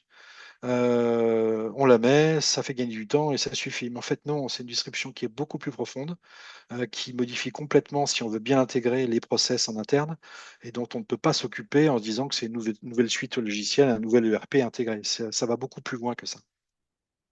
Alors justement, ce qui est intéressant, c'est de voir qu'est-ce qu'ont dû faire les entreprises pour intégrer, on va dire, de façon positive l'IA dans leur contexte. On s'aperçoit qu'en fait, beaucoup, enfin non pas beaucoup, 13% ont recruté des personnes soit en interne, soit en externe qui étaient compétentes. Certaines n'ont pas eu le besoin. Bon, je pense que ça concerne plutôt les startups dans le digital qui sont nativement on va dire, prêtes pour ça. Elles ont dû, pour certaines, acheter les services externes, hein, typiquement les abonnements cloud professionnels à des chatbots. Plus d'un tiers a modifié quand même la pratique de collecte et de gestion des données. Ça, on n'en parle pas assez, mais si vos données sont mal saisies, pas bien saisies, à mettre de l'IA, ça ne servira à rien. Et enfin, les deux tiers ont dit qu'ils ont fallu former leur personnel pour que ça soit efficace. Donc voilà, et essayez de la lire. Bon, là, c'est vraiment un condensé, parce qu'il y a plein d'informations intéressantes sur ce sujet. Alors, ce qu'elle évoque aussi, c'est le parcours que doit faire finalement une PME ou une ETI, j'ai envie de dire presque toute entreprise, pour adopter une IA et puis intégrer l'IA générative de façon pérenne et avec succès. Donc, l'idée, c'est de commencer avec intégrer un chatbot du marché, on l'a vu, hein, prenez ChatGPT, Mistral, qui vous voulez, pour faciliter la mise en main. Vous passez à une à optimiser, puis adapter au process, hein, et puis à la fin, vous pouvez éventuellement, si vous avez les moyens, développer un outil en interne qui s'adapte au métier. Ensuite, évidemment, il faut bien gérer les données. Il faut revoir les process, comment je saisis, comment l'équipe commerciale saisit les données dans le CRM, comment je gère les emails, les contrats, etc. Donc, la qualité des données, tout ce qui concerne la gouvernance à ce niveau-là, c'est vraiment très important pour avoir des données qui sont prêtes à être utilisées par l'IA. Puis enfin, après cette phase, on va dire, de test, cette phase exploratoire, on identifie rapidement les cas d'usage. Hein, on va utiliser une matrice typiquement productivité versus chiffre d'affaires et court moyen terme, voir ce qui pourrait être automatisé, et ensuite pour voir ce qu'on peut transformer dans le modèle de création de valeur. Et enfin, évidemment, gérer l'humain. Ça concerne les managers. Il ne suffit pas de mettre une IA aussi performante soit-elle. Donc, il faut former, il faut donner du sens via le leadership. Voilà, il faut vraiment conserver un management de santé sur l'humain. Là, c'est les grandes lignes, mais c'est vraiment on va dire le contexte dans lequel une IA générative peut être intégrée avec succès dans une entreprise. Voilà, enfin, ça concerne le leadership. Donc ça, c'est vraiment une slide pour les managers de transition. Il faut vraiment savoir que les facteurs d'adoption de l'IA dans l'entreprise, c'est très majoritairement, ça vient du dirigeant, hein. C'est à 73%, c'est lui qui décide, c'est lui qui accompagne. Les salariés, effectivement, les employés ont une influence, mais ne peuvent pas à eux seuls, même si c'est très intéressant, demander à l'équipe dirigeante d'intégrer l'IA. Alors évidemment, il y a d'autres intervenants, hein. Vous avez les stagiaires, les concurrents, les institutions publiques qui vont vous proposer des aides, les clients fournisseurs qui vont vous en parler, mais vous voyez que c'est quand même très bas dans les facteurs qui font que l'IA va être adoptée. Alors, dans le pilotage des sujets qui sont liés à l'IA, on constate que plus la société est petite, ben, c'est l'équipe dirigeante qui décide, hein. Sur les PME de moins de 50 personnes, 54%, c'est la direction générale. On voit bien sûr que la DSI a une influence beaucoup plus forte à mesure que les effectifs grandissent. Mais bon, le leadership est quand même important. L'équipe opérationnelle, en général, ben, elle suit le mouvement, hein, par rapport à ce qui est décidé. Alors, ce qu'on constate aussi, c'est qu'il y a quatre principaux profils de dirigeants face à l'IA. Il y a les sceptiques, ce sont les gens qui sont souvent réfractaires, pas parce qu'ils trouvent ça pas bien, mais parce qu'ils comprennent pas à quoi ça peut leur servir. Donc là, on revient vraiment sur les cas d'usage. Il y a les bloqués, hein, on est presque à un quart, un quart. Bon, ils sont conscients, eux, de l'importance, mais ils manquent de compétences en interne. Ils n'ont pas tellement de formation. Ils savent que c'est un intérêt, mais ne savent pas comment l'intégrer. Vous avez des expérimentateurs. Ça, ils sont intéressés. Alors, ce sont eux qui sont souvent bloqués en phase de test, hein, ce qu'on appelle le POC-L, l'enfer du POC. C'est-à-dire qu'ils ont plein de projets en phase de pilotage, mais il n'y en a aucun qui sort en phase de production. Puis enfin, on a les innovateurs. Alors, c'est les dirigeants des entreprises, souvent dans le digital, qui maîtrisent déjà les outils, les concepts, hein, qui ont d'ailleurs souvent développé une activité dite IA first, c'est-à-dire que tout est construit d'abord autour de l'IA. On ne vient pas l'ajouter ensuite. Voilà. Donc, qu'est-ce que ça donne pour les managers de transition? Donc là, quelques constats, des conseils et des outils. Alors, Ce qu'on a vu déjà, c'est qu'il y a une banalisation, hein, on appelle ça une commoditisation des IA génératives. Hein, les LLM deviennent des produits standardisés, hein, dont le coût baisse constamment. Hein. Le coût des LLM, depuis 2 ans, je crois, a été divisé par 900. Donc, c'est vraiment un usage, on va dire, qui est très abordable. Donc, les histoires de coûts sont pas vraiment un sujet. Ce qui semble nouveau aujourd'hui paraîtra banal, hein, dans quelques semaines, mois, où, tous les semaines, vous avez des annonces de nouvelles fonctionnalités qui paraissent étonnantes, mais qui maintenant nous paraissent standards. Hein. On l'a vu dans tout ce qui est fonctions communes à tous les chatbots. Alors, en tant que manager de transition, évidemment, c'est important de suivre l'évolution. On ne peut plus se permettre d'arriver en entreprise en disant je ne connais pas, montrez-moi. Il faut avoir un bagage minimal. Hein, c'est un prérequis qui est obligatoire. Il faut rester évidemment en éveil sur cette prise d'autonomie. Hein. On l'a vu avec la connexion au monde et ses conséquences. Hein. Les IA génératifs sont maintenant connectés avec les sources de données des entreprises.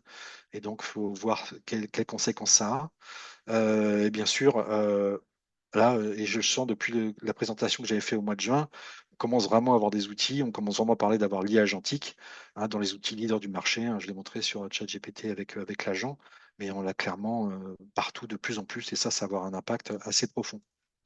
Enfin, en entreprise, voilà, donc pour l'emploi, on va plus dire que c'est plus une évolution qu'un remplacement, hein, mais c'est quand même un risque sérieux à court terme qui va se traduire non pas par des licenciements, mais moins d'embauches sur des métiers qui peuvent être remplacés par l'IA. Donc, c'est aussi un risque pour tout ce qui est middle management, hein, tout ce qui est cadre moyen, encadrement. Là, il y a un risque. Mais pour le business, on va dire que là, on est dans une phase de maturation. Hein. Il y a une phase d'emballement où il y a 2 ans, on pensait que l'IA ferait tout. Et en fait, non. Et on constate aussi qu'il y a pas mal de besoins de formation, d'accompagnement. Alors, en termes de conseils, bon ben, je dirais que alors c'est une approche personnelle. Après, chacun fait selon ses besoins et ses choix. Je dirais que le tout gratuit a ses limites. Hein. Si vous utilisez un chatbot, type ChatGPT ou autre, prenez un abonnement, c'est 20 € par mois, à moins vraiment d'être dans une mouise intégrale. Ça ne coûte pas très cher et vous aurez accès à tous les meilleurs modèles, tout ce qu'on a vu tout à l'heure, qui ne sont pas accessibles, notamment les modes comme Deep Research, qui ne sont pas accessibles en version gratuite. Choisir une ou deux IA qui vous conviennent. Alors, vous avez vu, il y a beaucoup de modèles. C'est compliqué, on ne peut pas tous les tester, vous ne pouvez pas tester, il y en a des centaines. Alors évidemment, il n'y en a pas des centaines au top de l'échelle, mais rien que de tester 5-6 IA en fonction des questions que vous lui faites et des réponses que vous obtenez, ça va prendre beaucoup de temps. Donc testez 1, 2, 3 maximum et vous vous y tenez, vous allez être habitué à lui parler, à la façon dont elle vous répond. Vous allez pouvoir personnaliser, bien sûr. Et à ce niveau, j'ai envie de dire, des premiers modèles, on n'a pas trop de danger sur les performances, elles sont à peu près toutes performantes. Alors, le prompteur générique, parce qu'on pose souvent la question, oui, ça reste valable. Alors, notamment pour les modèles très adhérents. Alors, adhérent, ça veut dire qu'il suit le prompt. C'est-à-dire que moins vous êtes précis, plus il fera n'importe quoi. Par contre, si vous êtes très précis, vous avez les bonnes données, GPT-5 notamment, va vous suivre et vous répondre, ce qui lui a donné un peu cette image d'IA un peu glaciale, dont se sont plaints les utilisateurs en août quand il est sorti. Ils ont demandé à OpenAI de remettre les anciens modèles parce qu'elle était effectivement très, très cadrée. Voilà. Mais en même temps, l'intérêt en entreprise notamment, c'est qu'elle hallucine beaucoup moins. Bien sûr, se familiariser avec les fonctions communes, hein, vous l'avez vu, hein, maintenant c'est le permis de conduire, hein, c'est recherche en ligne, raisonnement, recherche avancée. Vous trouvez toutes ces fonctions maintenant sur tous les chatbots les plus avancés du marché. Si vous pouvez automatiser votre veille, ça j'en parlerai un peu plus tard, il y a par exemple les tâches dans ChatGPT qui peuvent vous faire une veille automatique tous les matins d'un sujet donné et le recevoir par email. Vous voulez utiliser les fonctions avancées, ces fonctions-là, c'est uniquement accessible en mode payant. Mais utilisez-les, elles sont assez pratiques, elles sont assez simples en plus. Bon, voilà, c'est un conseil un peu bateau, mais c'est vrai qu'il faut se former toujours et encore. Je vois bien que j'avais fait des slides il y a 3 mois et j'ai dû quasiment en changer plus du tiers facilement, de mettre à jour un peu partout. Ça bouge vraiment tout le temps. Alors les outils, encore une fois, c'est une liste voilà, que j'ai mise en place et qui peut convenir ou non, mais ça vous donne des pistes de réflexion. Alors prenez alors évidemment on est avant la mission, hein, sur la base de prospection. Prenez un chatbot généraliste, que ce soit ChatGPT, Anthropic, Gemini, Le Chat, Grok, qui vous voulez, testez, prenez-en un, abonnez-vous et essayez de vous y tenir.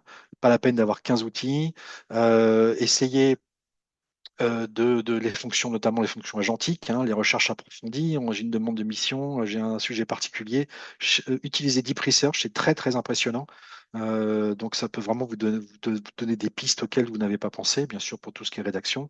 Et puis aussi pour la gestion de projet. Alors, quand j'entends gestion de projet, c'est un dossier dans lequel vous allez pouvoir rassembler tous vos prompts et qui va pouvoir rassembler aussi les documents et les instructions que vous allez utiliser dans un cadre spécifique, par exemple une mission qui est en cours ou une prospection avancée avec une entreprise de management de transition.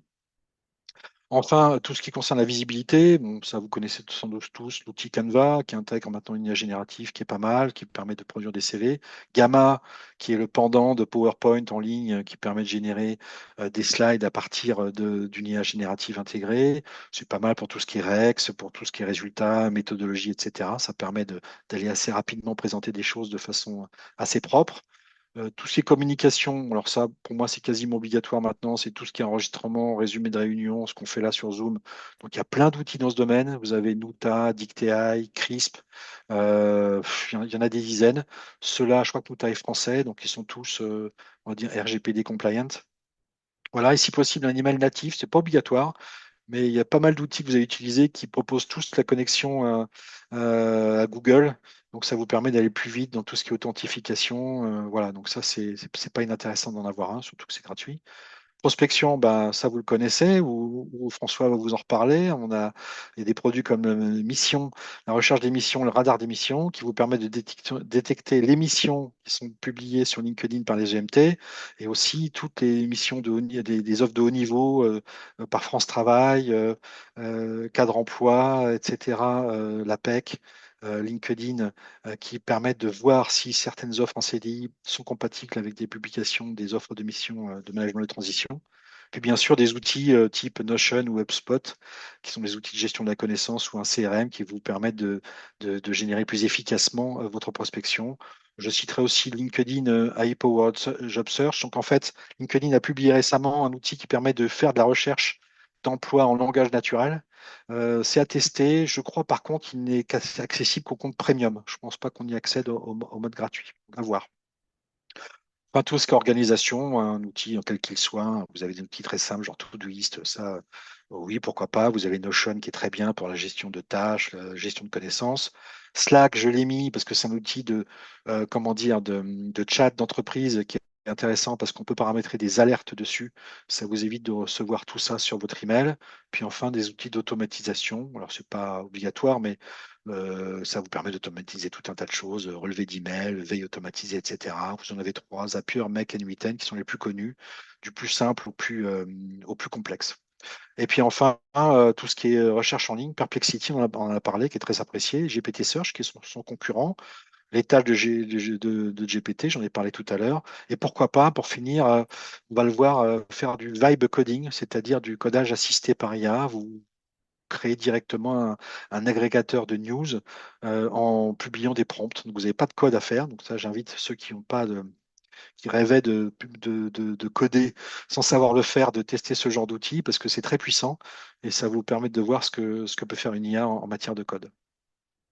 Alors après, pendant la mission, si vous avez la chance d'avoir une mission, donc évidemment, le plus simple en général, bon, c'est d'utiliser le système d'information en place, hein, IA comprise, hein, si elle existe. Hein. Si rien n'existe, vous pouvez utiliser des outils qui permettent de faire des chatbots pro, c'est-à-dire qu'ils vont mieux gérer la sécurité et gérer aussi, on va dire, les espaces de travail par équipe. Hein. On aura des espaces pour le marketing, pour la vente, pour la DSI avec des prompts qui sont déjà paramétrés. Donc ça, c'est assez intéressant. Vous avez des outils comme BrainSafe, Dust, il y en a d'autres hein, qui sont dans des chatbots professionnels. Communication, évidemment, vous les connaissez, hein, Zoom AI, Team AI. Alors chacun, je crois, inclut un mode de résumé automatique par IA.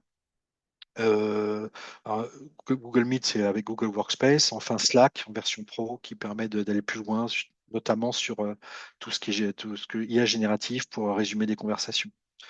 Enfin, Notion ClickUp, alors j'ai mis les deux. Bon, ça c'est pareil, c'est assez bateau, mais si vous avez de la gestion de projet qui a rien, ClickUp c'est pas mal pour commencer rapidement. C'est souvent noté comme étant le concurrent de Notion. Notion peut aussi faire de la gestion de projet dans une certaine mesure.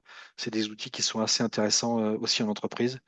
Puis enfin, on retrouve tout ce qui est automatisation avec un outil qui est sorti assez récemment qui s'appelle Microsoft Power Automate qui est le concurrent de Zapier, Make and Witten, et qui est donc un outil d'automatisation en entreprise. Alors, juste pour terminer, je ne sais pas s'il me reste encore un peu de temps, François. Est-ce que je peux Oui, allez, continuer? encore 2 minutes et Ah, on ok. fait question-réponse. Ah, ok, d'accord. Alors, je finis avec ça, hein. Donc, j'ai parlé de vibe coding, hein. Le code, maintenant avec l'IA, en fait, c'est comme si vous étiez un chef d'orchestre, en fait, et que vous pouviez directement, comment dire, commander à chaque instrument de faire ce que vous voulez. Donc là, c'est intéressant parce que quand vous êtes développeur et aucun développeur peut s'en passer maintenant, ben, vous pouvez directement non plus être instrumentiste mais chef d'orchestre. Vous avez des outils qui vous permettent de faire ça. Et maintenant, on a ce qu'on appelle le vibe coding, c'est-à-dire que maintenant vous êtes chef d'orchestre mais vous ne savez pas ce qui se passe, même si vous entendez la musique. Ça s'adresse aux profils non techniques, qui n'ont pas forcément besoin de savoir comment fonctionnent les instruments, mais qui veulent produire un site internet ou un site professionnel, un site de gestion de données, un dashboard, ce que vous voulez. Alors, dans le domaine du code assisté, on a GitHub Copilot, Cursor, Windsurf qui sont les leaders du domaine. Et en vibe coding, j'en ai parlé, vous avez Lovable, Bloat, Rapid, c'est pareil, il y en a plein, j'ai pris une petite sélection, mais je vous invite à aller voir comment ça fonctionne. Il est clair que dans le monde du développement, et c'est mon cas, on ne peut plus on ne peut plus se passer de ces outils, notamment là, sur la gauche. Un développeur ne peut plus, en termes de productivité, travailler seul. C'est plus possible. On est obligé d'utiliser ça parce que ça nous fait gagner un temps très important. Alors pour la recherche médicale, alors là c'est juste un exemple qui est assez étonnant. C'est un chercheur qui indique avoir fait des recherches pendant 10 ans sur la mutation génétique un mécanisme de transfert de gènes, voilà, qui a travaillé pendant 10 ans à donner la méthodologie et les données à une IA, là c'était Gemini, qui a trouvé les mêmes résultats que lui en 2 jours. Donc ça vous donne un peu le niveau qu'on peut atteindre quelquefois. C'est même un peu presque décourageant, mais ça permet de voir qu'on a un phénomène de compression, hein. La recherche scientifique devrait considérablement s'accélérer justement parce que les IA génératives ont fait des progrès impressionnants. Alors évidemment, on a l'IA pour tout ce qui est design. Maintenant, on fait des designs entièrement assistés par IA, c'est-à-dire qu'on laisse vraiment l'IA faire complètement. On a par exemple un moteur de fusée qui est entièrement réalisé par IA, mais qui est plus performant qu'un modèle traditionnel, mais qui ne correspond pas du tout à l'idée qu'on se fait d'un moteur de fusée. Et à droite, on a AlphaChip de DeepMind, Google, pareil, qui est une puce dont l'agencement des puces a été entièrement repensé et qui a laissé un peu circonspect les ingénieurs qui ne comprennent pas trop comment l'IA s'y est prise, mais les résultats sont plus encourageants que si ça avait été fait par eux-mêmes. Voilà. Alors évidemment, dans le même militaire, hein, il est très très friand des IA et aussi des IA génératives. Hein, il n'y a pas que l'IA traditionnelle. Là, par exemple, on voit que Mistral a eu un accord avec l'entreprise Helsing. Alors, c'est une start-up qui est germano-franco-britannique qui, notamment, crée les drones qui sont utilisés en Ukraine. Voilà, donc ils utilisent déjà de l'IA, pas encore les LLM de Mistral, hein, qui va évoluer vers ce qu'on appelle un modèle vision, langage, action, hein, qui va permettre d'améliorer les stratégies de défense. Voilà, donc je peux arrêter là si vous voulez. Je peux On va arrêter là. enchaîner sur les questions. Merci, merci François. Je vous propose de démuter vos micros pour poser en direct vos questions et surtout pour applaudir absolument François Fourier qui a fait un exercice absolument incroyable, de très grande qualité, à la fois ton intervention, François, et les slides que tu as Merci. présentés. Oui, oui. Vraiment, c'est impressionnant. Tu es une Bible, une encyclopédie sur ce sujet. On boit tes paroles. Peut-être qu'avant de laisser la parole aux uns et aux autres pour poser les questions en direct, pour le coup, je vais euh, montrer les quelques slides qui sont les miens avant que les 50 personnes qui sont en ligne ne nous quittent, parce qu'il est quand même déjà 20 heures. Et on va revenir aux questions juste après. Voilà, je D'accord. vous présentais les formations qu'on a esquissées, que François a esquissées tout à l'heure dans sa présentation, le radar d'émission et puis les prochains événements. C'est aussi de la formation, hein, le cercle IA, le cercle, pardon, sur l'IA, une formation qui existe depuis 1 an déjà pour nous apprendre à nous, managers de transition, à piloter les missions les chantiers IA en mission, en entreprise. Allez voir les 32 ou 37 commentaires des participants, c'est intéressant. Et puis une formation que nous lançons pour multiplier par 5 votre capacité d'action, votre productivité. On en a beaucoup parlé de la productivité. Eh bien, c'est sur 2 jours. C'est organisé par François Fourier et Patrick Dolizy, qui est en ligne. Salut Patrick. Oui. 2 journées, les 23 et 24 octobre à Paris, pour automatiser, apprendre à utiliser Notion et Make et gagner, augmenter votre productivité par 5, et encore le chiffre est peut-être pas exact, il est peut-être supérieur. Le radar d'émission, ben, c'est à votre disposition depuis la semaine dernière sur le site du Cercle pour détecter des missions cachées parmi les offres de CDI. François Fourier on a dit 2 mots, c'est lui qui a créé cet outil. Merci François. C'est lui qui a aussi créé un autre outil que nous utilisons en interne pour vous livrer tous les matins entre 10 et 25 offres de mission chaque jour. Voilà, grâce à cet outil, on scrape sur Internet, eh bien, plus 20% par rapport à ce qu'on faisait auparavant. C'est impressionnant. Voilà ce que je voulais vous dire avant de passer aux questions et aux réponses. Les derniers événements du cercle, les voilà, mais voilà surtout les prochains. Avec le 6 octobre, vous le voyez, lundi prochain, à la place de François Fourier, eh bien, nous aurons Yves Maigret, un des senior partners de Valtus, qui nous fait le plaisir d'être parmi nous. Allez, j'arrête ce partage. Et d'ailleurs, les liens pour ces événements et ces formations sont dans le chat. Tiana a dû vous les mettre à disposition. J'arrête ce partage d'écran. Je reviens à toi, comment dire, François. Euh, Tu n'es pas quelqu'un posé dans le chat une question, mais est-ce que François Fourier qu'on voit en bas, est-ce que c'est un avatar? Non, je vous Non, ça n'est garantis pas que un non. J'y avatar. pense, hein, j'y pense. Je vous propose Mais de non, venir échanger avec lui, le toucher du doigt c'est vrai. le 23 et le 24 octobre lors de cette fameuse formation qu'on réalise à Paris sur Oui, en gagner en physique. productivité en physique avec Ouais. le mec, un grand moment. Je vous laisse la parole, pardon, on a encore une dizaine de minutes pour échanger avec François. Questions courtes et réponses courtes, s'il vous plaît. Mm. Il est quand même 20h05. Allez-y, les amis. Et démutez vos micros, bien entendu, hein. Alors moi, j'en avais une première. Ah, bah, allez-y, oui. Moi, je suis un peu orienté, puisque ça fait 6 mois que je travaille avec François tous les jours. Ouais. Vous comprenez dans quel état je suis. Euh, la question, François, c'est avec l'IA qui évolue de toute vitesse, comment on fait pour stocker toute cette connaissance et pour la rendre actionnable?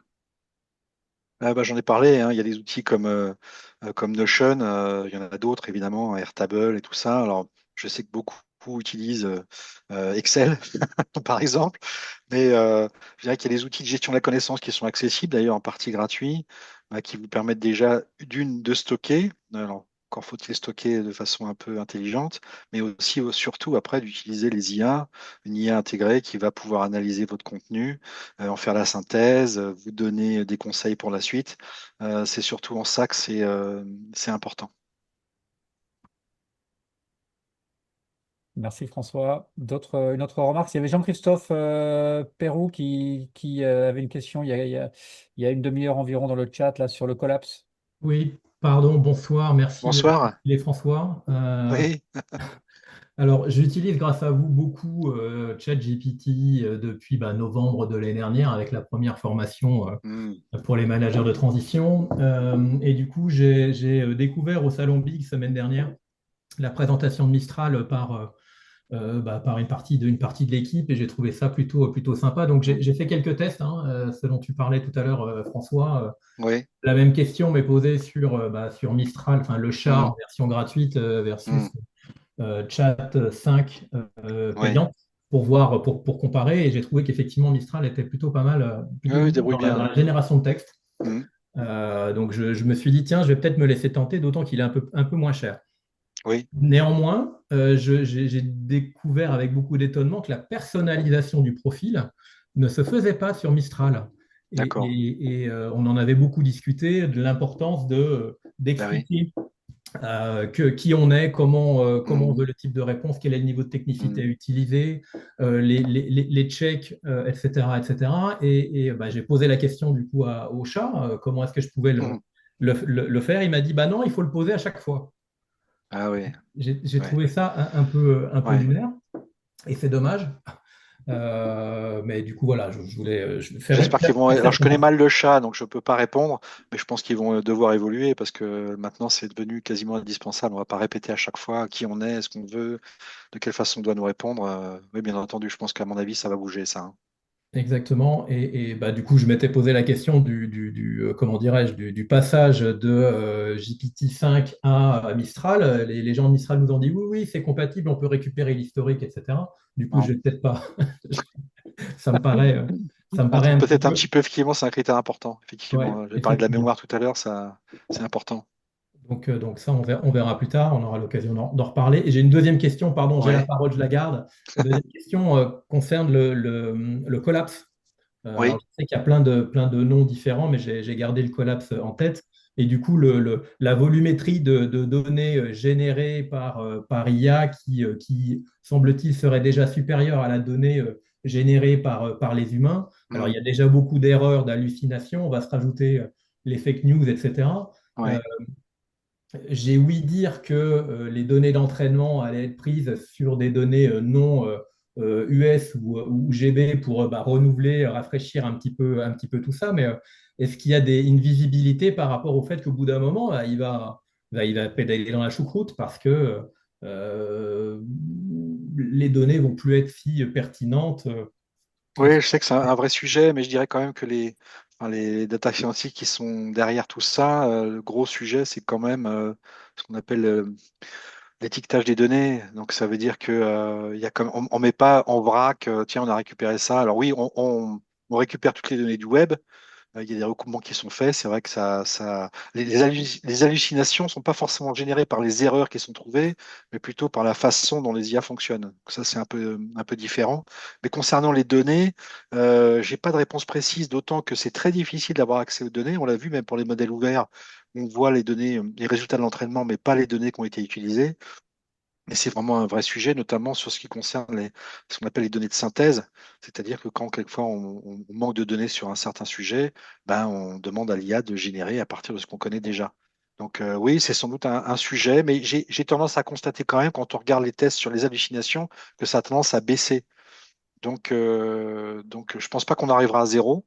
Mais je pense c'est un vrai sujet et je pense pas que les données sont mises en vrac telles quelles, erreur comprise. Bon, il y aura forcément un filtrage qui va devoir être fait, mais bon, j'ai pas de réponse définitive sur ce sujet, mais c'est effectivement un sujet très important, notamment aussi en termes de droits d'auteur, Ouais. puisqu'il y a plein de procès qui arrive notamment, je crois, avec Anthropic, qui a des soucis de droits d'auteur puisqu'ils sont basés sur une librairie pirate, je crois, pour analyser tous les livres parce que c'était trop compliqué de demander à chaque éditeur le droit de voir les livres. Donc voilà, il y a des sujets vraiment qui sont d'actualité. Mais concernant le fait que l'IA génère trop de données, après, ça va être un travail de filtrage. Je ne sais pas comment ça va être fait. Mais bon, les éditeurs en sont conscients, hein. En tout cas, au niveau hallucination, moi, ce que je constate, c'est que ça a tendance à baisser. Il y en a toujours, mais beaucoup moins. Merci.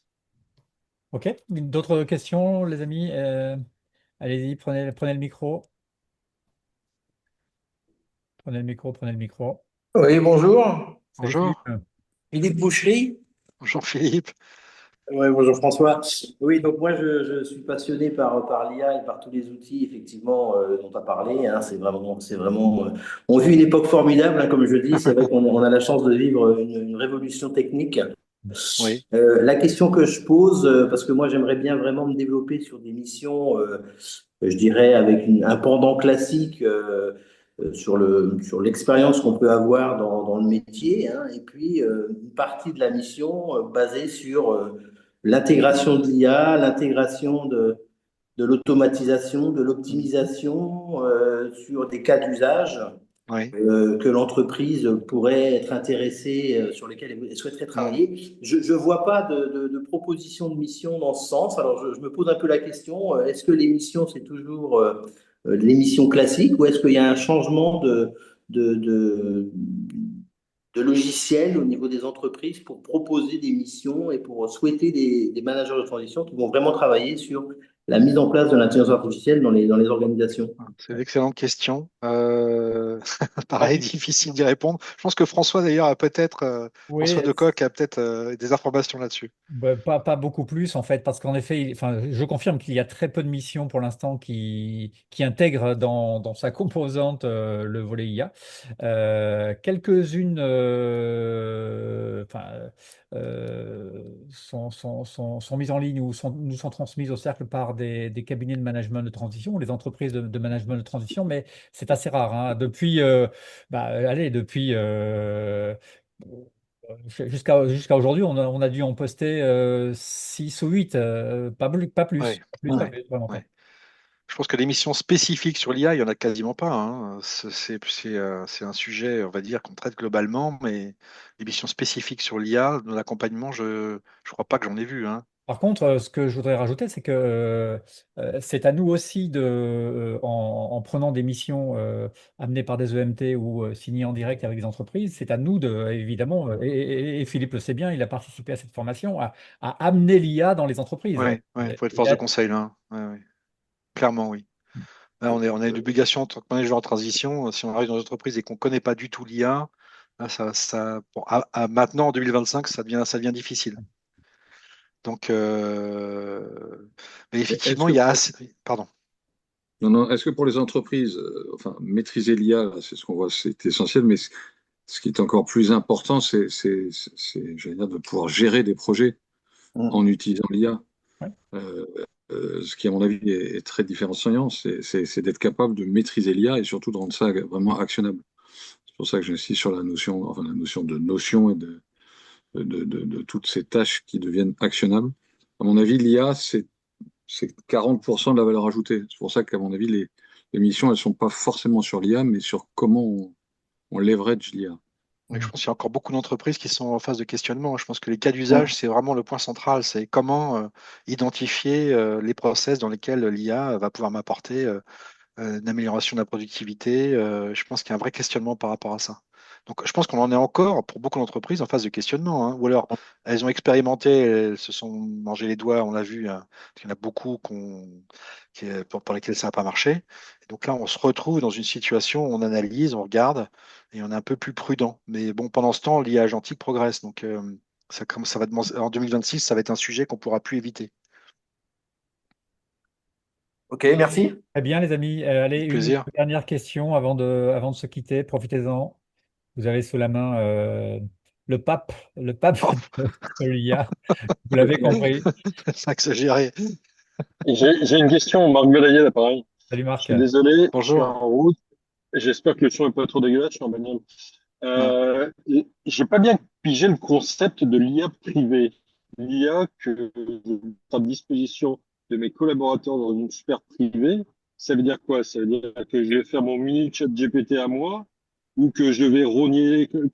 Comment ça marche cette histoire? Bah, ce sont les solutions dont j'ai parlé.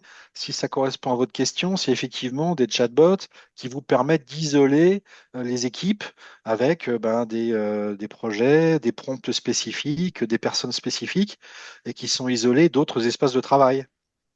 Je rogne Euh, quand L'Oréal monte son chat GPT interne. En fait, il enlève des fonctionnalités pour que les données ne puissent pas partir n'importe où. C'est Et pas puis, vraiment pour enlever les pour- fonctionnalités, c'est plus gérer ça gérer le partage de façon différente. C'est pas un chat GPT qui est partagé entre tout le monde. Ce sont plutôt des espaces de travail dans lesquels vous trouvez des documents qui sont liés à, j'en sais rien, au marketing, aux ventes, et à partir de là, les collaborateurs qui sont liés à ce type d'espace, qui n'échangent que sur cet espace, et les autres n'y ont pas accès, ou alors en fonction de certains droits. C'est plutôt en termes voilà, de blocs, de qui a on va accès à restreindre, quoi. on va restreindre l'usage et limiter l'accès à la ressource. C'est Mais plutôt une limitation d'accès, hein. Pas le, d'usage. d'accès, oui, je comprends. Par contre, rien n'empêche derrière le stagiaire d'utiliser son téléphone portable Ah pour oui, balancer le fichier client sur ah oui, ChatGPT. ça c'est ce qu'on appelle le shadow AI, hein. Ça c'est inévitable. Et d'ailleurs, dans ce que je vous ai montré tout à l'heure sur l'étude du MIT et d'autres, c'est l'utilisation qui est faite de ChatGPT. En général, c'est ça, hein. C'est je balance le client avec les chiffres, les noms en clair, et ça part chez ChatGPT en mode gratuit, hein. Donc ça veut dire que les données seront utilisées. Bon, il y a très peu de chances que vous les retrouverez ailleurs, Mais ça veut dire que là, ça pose un vrai problème. Si l'entreprise ne prend pas ça à bras le corps, et c'est ce qu'on a vu, les 95% d'échecs, c'est parce que les entreprises proposent des outils qui sont souvent boiteux, parce qu'ils sont trop axés sur la donnée, trop pas assez sur les process, sur les métiers. Et les gens disent, moi, je m'en fous, j'ai ChatGPT, ça marche beaucoup mieux, je vais utiliser ça. C'est ce que tout le monde fait. Hein, comme chacun fait son petit fichier Excel dans son coin quand le process ou l'interface du système d'information est trop complexe. Donc Ouais, c'est le c'est même du système. contournement. C'est du contournement et ça, tout le monde, toutes les entreprises y sont confrontées, et y compris les grosses. Hein. Je suis sûr que L'Oréal, voilà. Donc plus vous mettez en place, on va dire, un chatbot qui va se baser sur des grands modèles. Hein. Il y a des chatbots professionnels qui travaillent avec GPT-5, il n'y a pas de problème. Hein. Mais plus vous mettez en place une politique, on va dire, et une gouvernance sur le partage des données qui est claire, bah, plus les gens l'utiliseront, parce qu'ils y trouveront leur intérêt. Il y a les documents, les process, les échanges avec les autres. Mais ça suppose un peu c'est compliqué, il faut mettre à plat comment on saisit les données, comment les process sont gérés, qui fait quoi. Donc, c'est pas neutre. Il suffit pas d'acheter un abonnement, hein, en général. Hein, ça marche pas. Hein. Tout le monde Il y revient, a un peu de boulot derrière. voilà, tout le monde revient ouais, il y a du boulot. Tout le monde revient à ChatGPT très très rapidement. Hein. Il faut proposer une alternative qui soit crédible et qui donne aux collaborateurs envie de travailler avec, hein, tout simplement. Et ça, c'est pas facile. Et j'ai une seconde question qui est extrêmement naïve, voire candide, voire limite nono.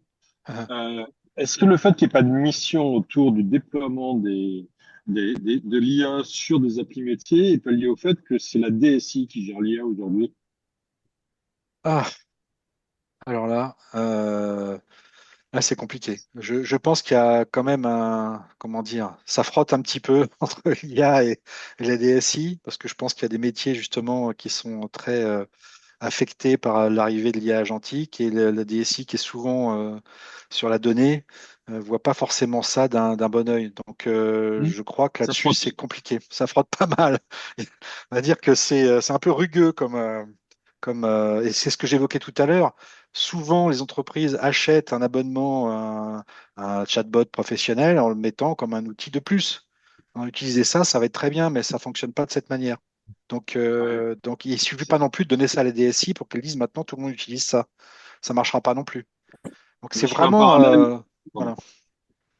Je fais un parallèle avec le déploiement des CRM il y a une dizaine d'années, Ouais, où pareil, on disait c'est la DSI qui doit déployer l'outil pour qu'il soit compatible avec Patin Coufa. Moralité, taux d'adoption assez faible, et derrière, ça a donné 20% des fonctionnalités qui sont utilisées. c'est Et ça, encore, c'est ça. En c'est fait, le risque vers lequel on va, quoi.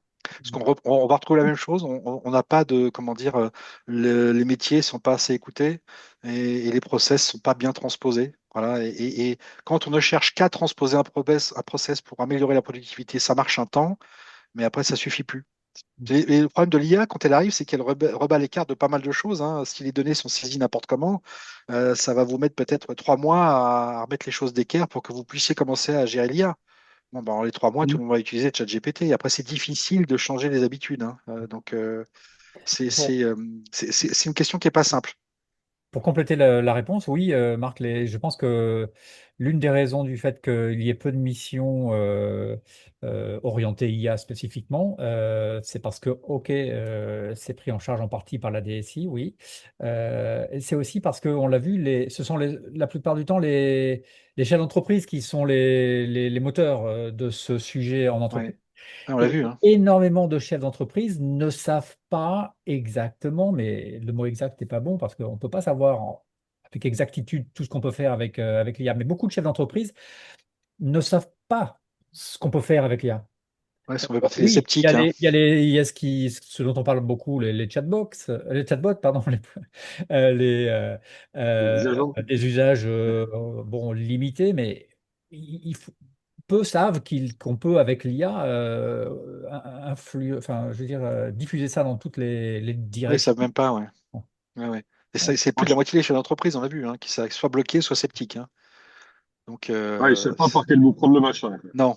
Non, en fait, souvent, ce qu'on évoque, hein, j'évoquais ça avec Stéphane Girardot aussi, qui fait une formation au cercle, on parle comment dire, de cas d'usage, souvent. Les Mhm. dirigeants disent à quel cas d'usage dans quel cas d'usage je peux intégrer l'IA générative. Voilà, ils Ouais, il sont faut souvent approcher très par le perdus. métier avec un vrai ROI de déploiement. Le C'est problème, ça. c'est que on ne sait pas dans quel doigt on met Non, non, au mais il débat. faut impliquer, voilà. Ouais. faut impliquer les gens, il faut leur demander comment fonctionnent les process. C'est du boulot, en fait, avant de déployer, hein. Mm. Très bien. Excellent. Ah, Merci en tout cas.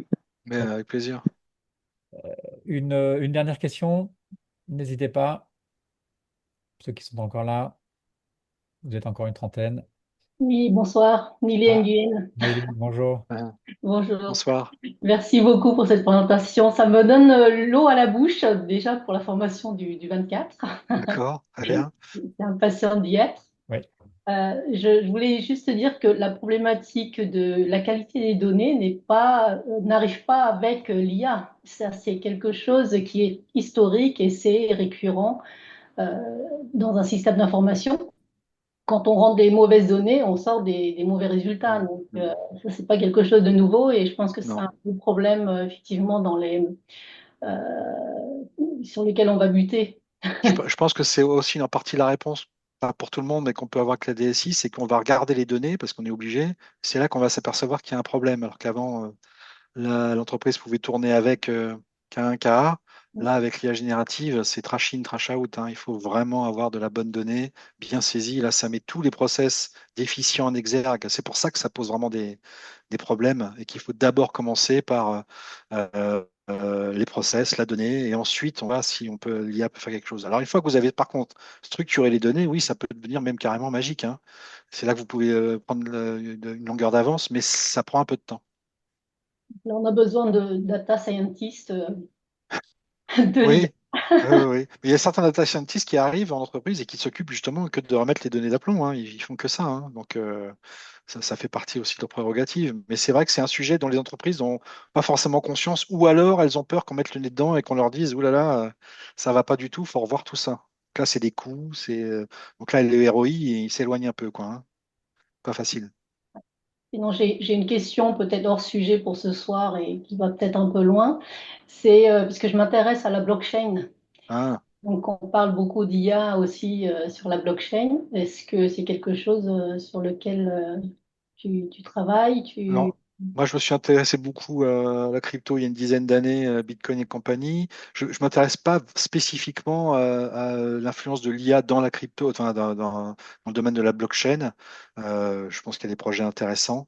Là, dans les recherches que j'ai faites, j'ai pas vu de projet, on va dire, majeur qui s'intégrait dans l'IA générative. Je sais par contre que j'ai vu d'ailleurs passer ça dans le fil, oui, au niveau de tout ce qui est investissement, bourse, spéculation, l'IA va beaucoup venir, mais spécifiquement sur la blockchain, je suis pas un spécialiste du sujet. Et puis peut-être que toi, tu as une information là-dessus, tu as vu quelque chose qui était intéressant sur Non, non, ce non, je me domaine? renseigne globalement sur D'accord. le monde de la blockchain, effectivement la crypto. Et Ouais. je vois pas mal passer effectivement les sujets, les tokens.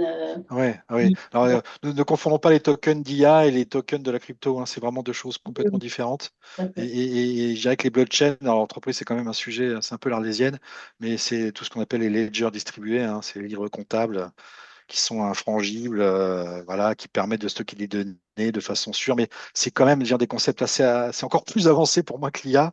Donc, je pense que bon, l'écosystème français, là, c'est pareil, il faut vraiment trouver des cas d'usage pour l'utilisation de la blockchain, hein. C'est surtout dans le stockage de données que c'est apparent. Bon, là, il y a rien qui me paraît, on va dire, connexe à l'IA tout de suite. Bon, bah, il y en aura forcément, mais je ne me suis pas intéressé à ça pour le moment. Ça va venir.